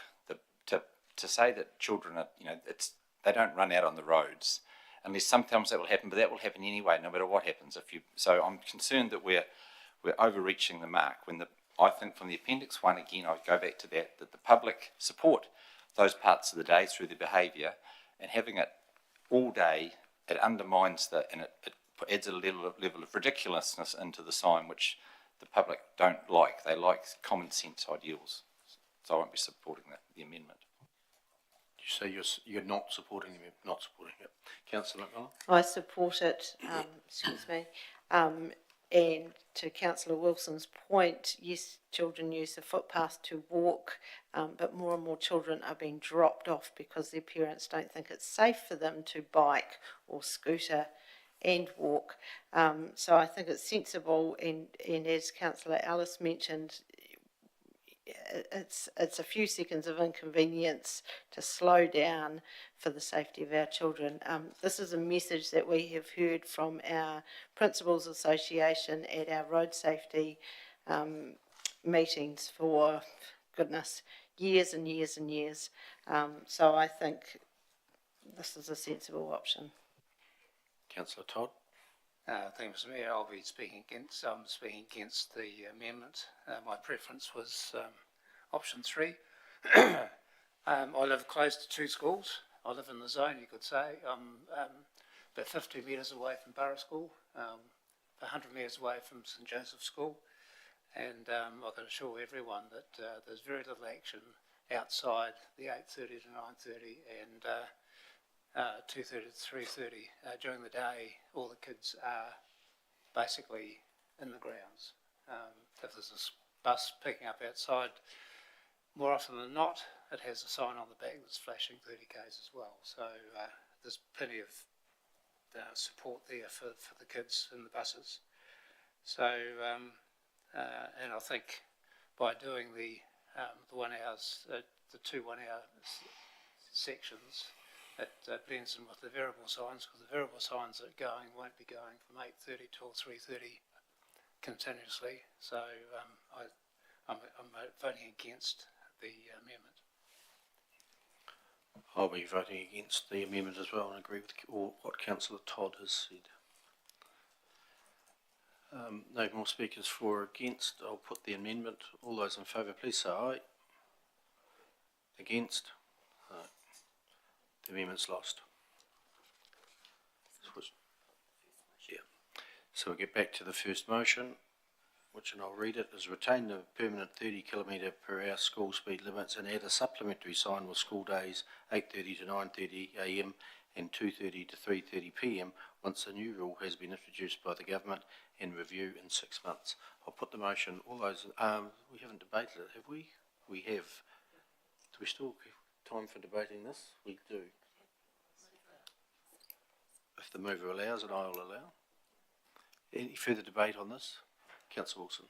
I believe we should be, because, again, I say, because we were ahead of the curve by quite a wee way enacting this, and by doing this, we understand and we're reacting to the mistake, is the word I'd use, we made.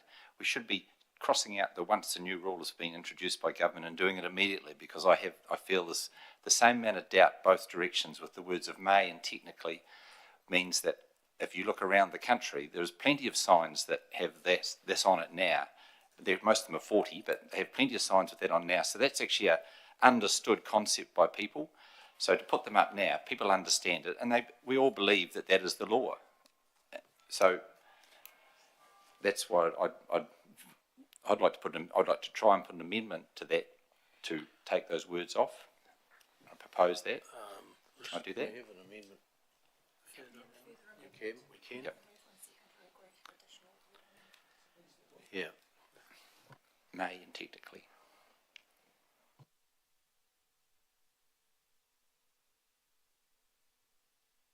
Just get some words from Yeah, Hamish. no, thank you, Mr Mayor. Just as council are contemplating the potential for a further amendment, I'd just ask you to read clause 28 of the report, because we have sought that legal advice, and that legal view is important for you to take into account as you contemplate the merits of the legal of the last speaker. Not necessarily the merits of it from the point of view of the debate, but that it does mean We'll be giving people a false sense of security. they'll be breaking the law.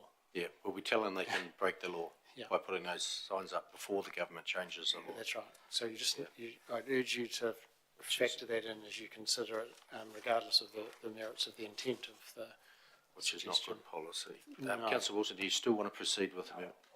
Okay. Will there be any further debate on the option 3? If not, I'll put the recommendation. All those in favour, please say aye. Against, carried. Thank you. Got there. Thanks for that. Financial variance report, item number 15.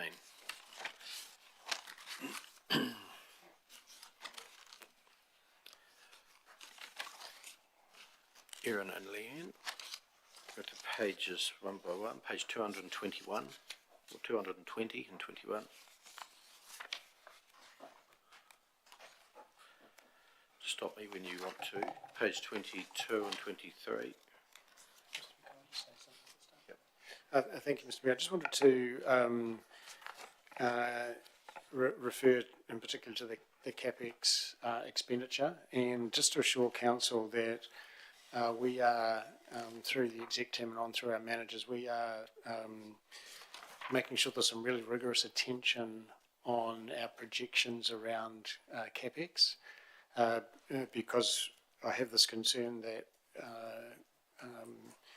while 39% through 50% of the year looks okay, that reflects a number of projects that were carried over and finished in the early part of the year.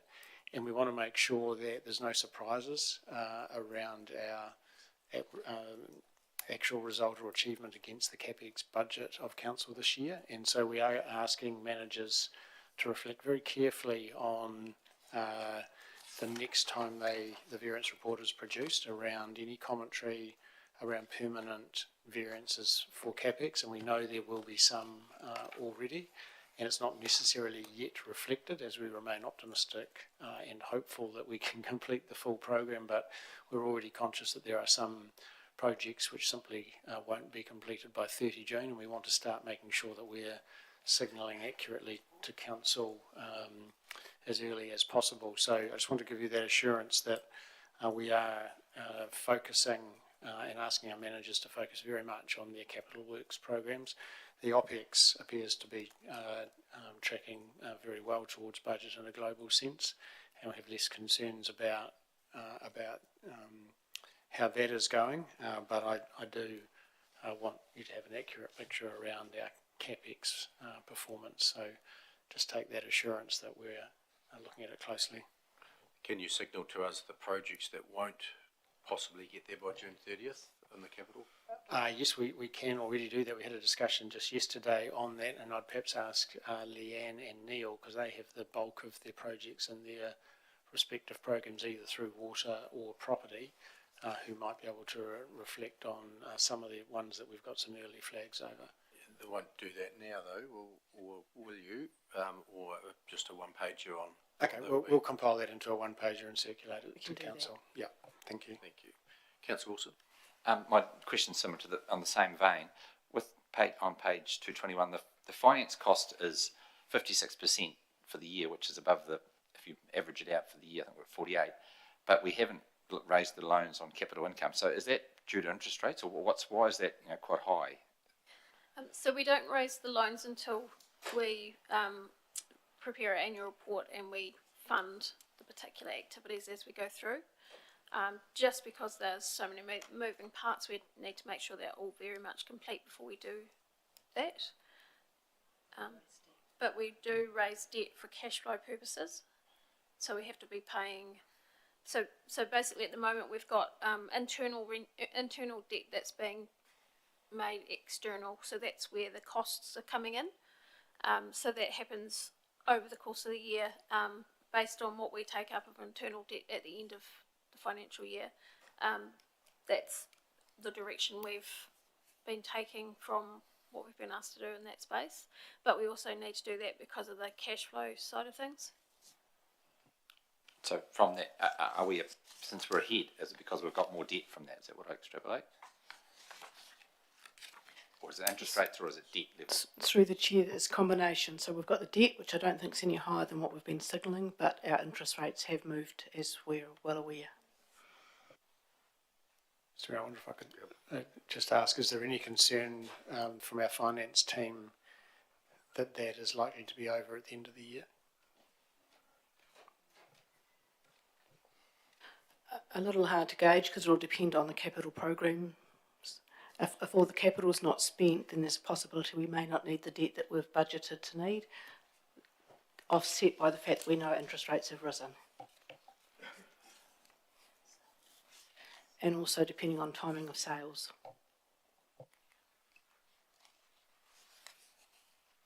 Thank you.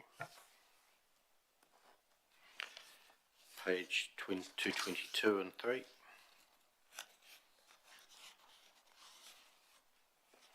It's 24 and 25. 226 and 27. 228 and 29. 230 and 231. 232 and 233.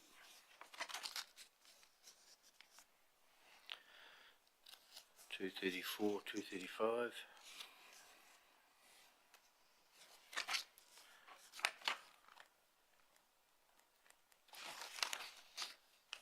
Can you just explain the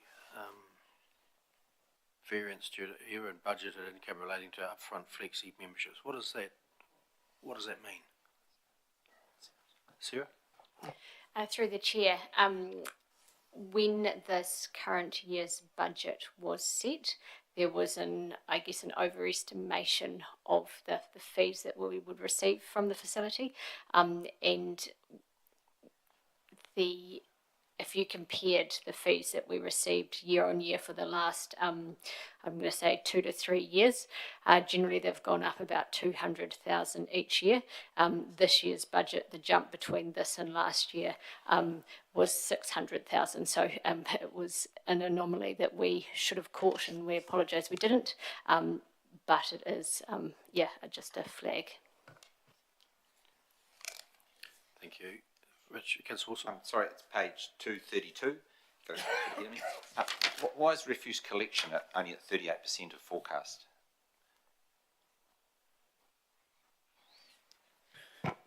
Through the chair, that's just based on actuals, and sometimes it could be just a timing issue of the end of month and the payment coming through. But generally, we are on track, not too far off what we expect.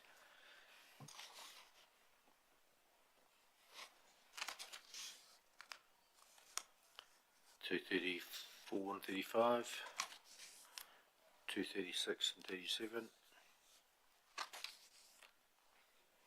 Neil? Councillor Cameron. Thank you. Elderly persons housing. Page 235, top row. It's a permanent variance. I'm assuming, and I haven't, the explanation that's because people moving out of Friendship Lane because of their being remodelled, but that's fine, I accept that. But didn't we anticipate that? That's my question, really. There's a combination of things we did anticipate, but we weren't sure quite of the timing. And as part of us presenting with trying to achieve the affordable housing timeline, we've now got 7 of the 8 empty. But secondly, there's also delays. We've had a number of tenants leave and new ones come in, and there's been delays while we've had to do maintenance on those to meet the Healthy Home standards. So that's taking longer. So in a nutshell, you have had more vacancies than you anticipated? Yeah, more time, yeah. So going forward, this is under control now, this Through the chair, no, we've still got we've got a significant program now, and we think we've budgeted that right for the long-term plan, but we can't guarantee the tenancy turnover, and there's always maintenance when a tenant leaves, so that makes it challenging. 238, 239.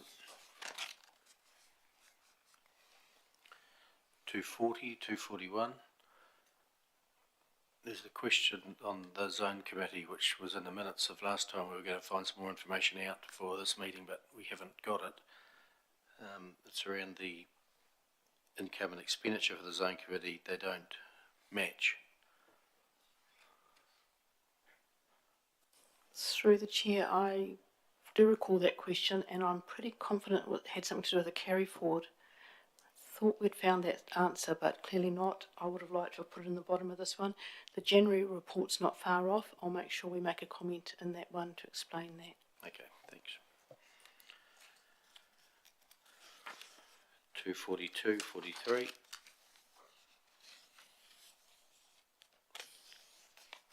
244, 45. 246, 47. 248, 249.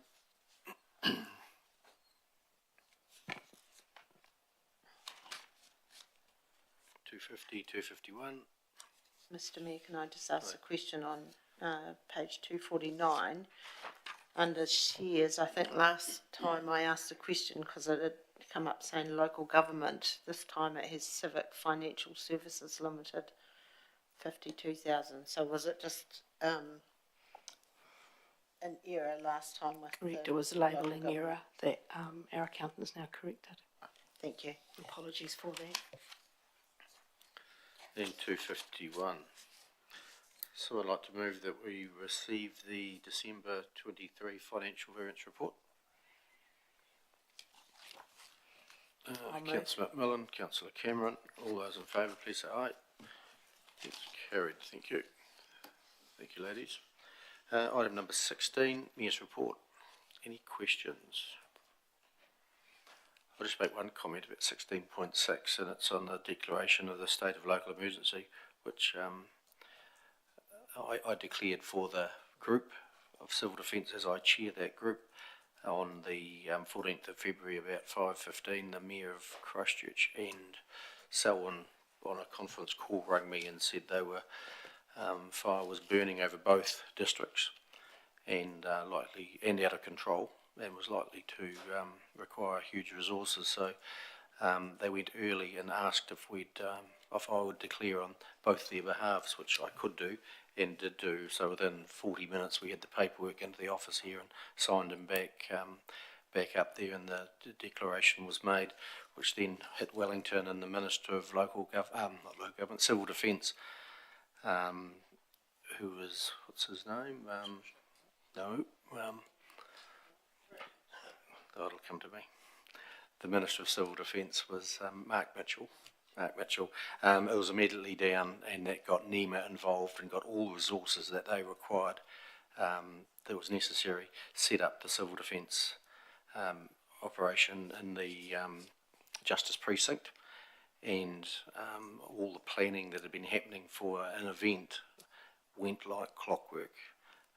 People were informed, people were evacuated. It gave the police powers, it gave the fire powers that they wouldn't normally have, it gave them resources they wouldn't normally have, and the mayors of the districts fronted public meetings and informed the people of the situation and why they were doing certain things, and there was absolutely nothing negative out of it apart from the fire burning and doing a little bit of damage, but not too badly. It just went so well, and the fire is pretty much out now apart from some hot spots which will take another week to probably dampen down. And as of 1 o'clock today I signed another declaration to move into recovery, so they're now into recovery mode, and the power still exists, and that lasts for 28 days unless it's revoked. So a good news story for the running of the event out of something that could have turned quite bad. So yeah, it was quite good. see it all unfold. Any further questions, the Mayor's report? If, Yep. oh, Councillor Hoover. I was just wondering how your Talk It Up Tuesday session went. Did that with Councillor Ellis, and we had, was it 3 or 4? 4 people came along with varying queries. One was a CRM, and one was, there's a couple of wanted information and assistance, and yeah, went quite well. It was worthwhile. Yeah, Councillor Wilson.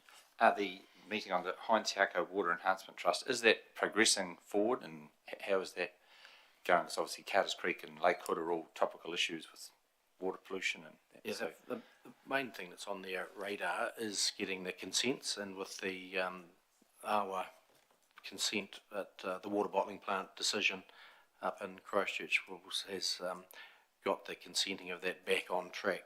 So hopefully they'll have that consent they need to carry on with the MAR. They call it a trial, but it's not anymore, it's the MAR project. Yep. Making progress but slow because of consenting. I'll move that we receive the Mayor's report. Second it. I'll Councillor second. Millen. All in favour, please say aye. Against, carried, thank you. Introduce new and long-serving staff, is it happening? Through the chair, yes we do. I'll Oh, just give them the heads up. Okay, thanks.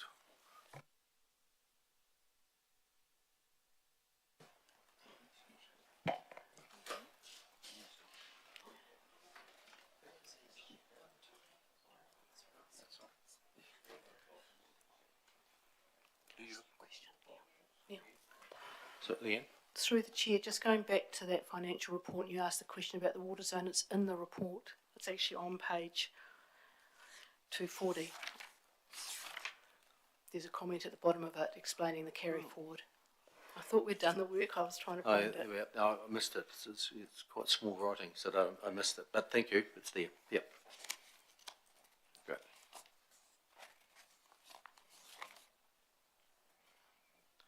Hence, if it's being carried forward quite a large amount, more than they actually need, should that be a saving in our budget for this year going in year one of the LTP of 200 something thousand? No. So the capital spenders budget, the OPEX spenders budget to be spent. If it doesn't, you'll end up in the same boat at the end of the year. But I'd have to defer to Neil on this one. It may carry forward again. Perhaps a little bit more work to be done on it. Yep.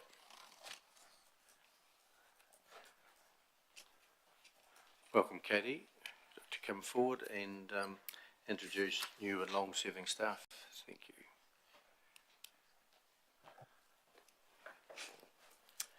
Right, I am very pleased to introduce a number of new staff this week. Firstly, what I'll ask the staff to do is just when I call your name, please stand up and give everyone a wave.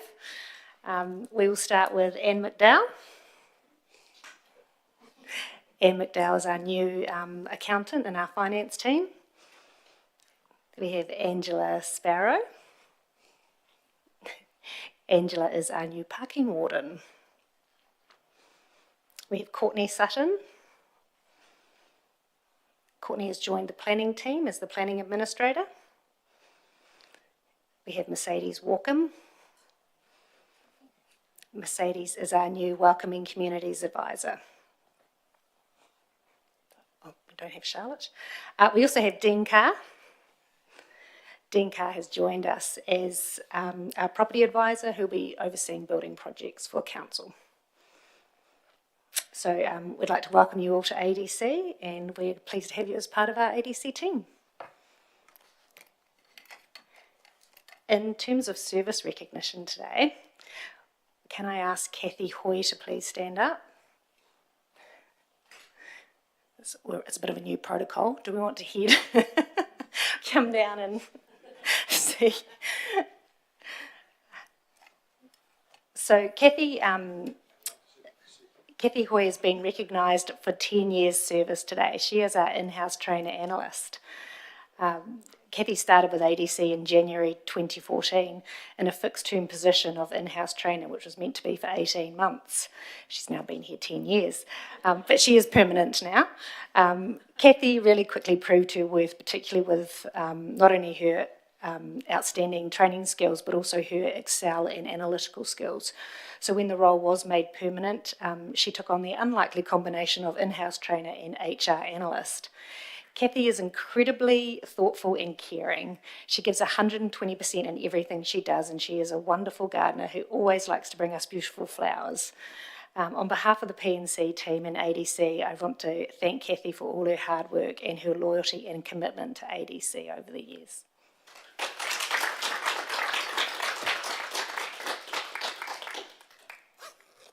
That's all.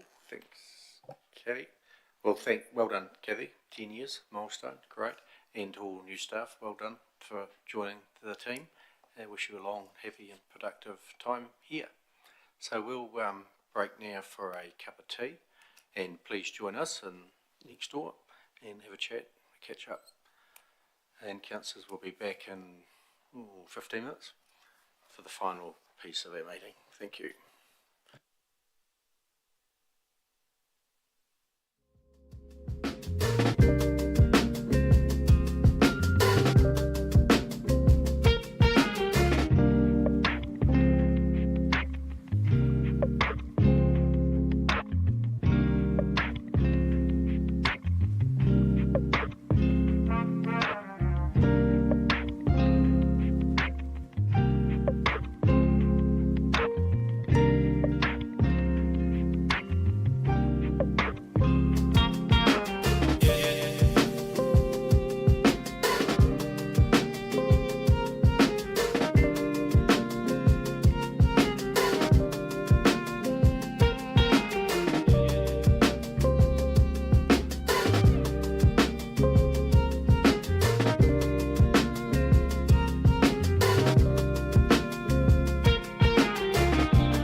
Councillor Ellis, Councillor Brown, all in favour, please say aye.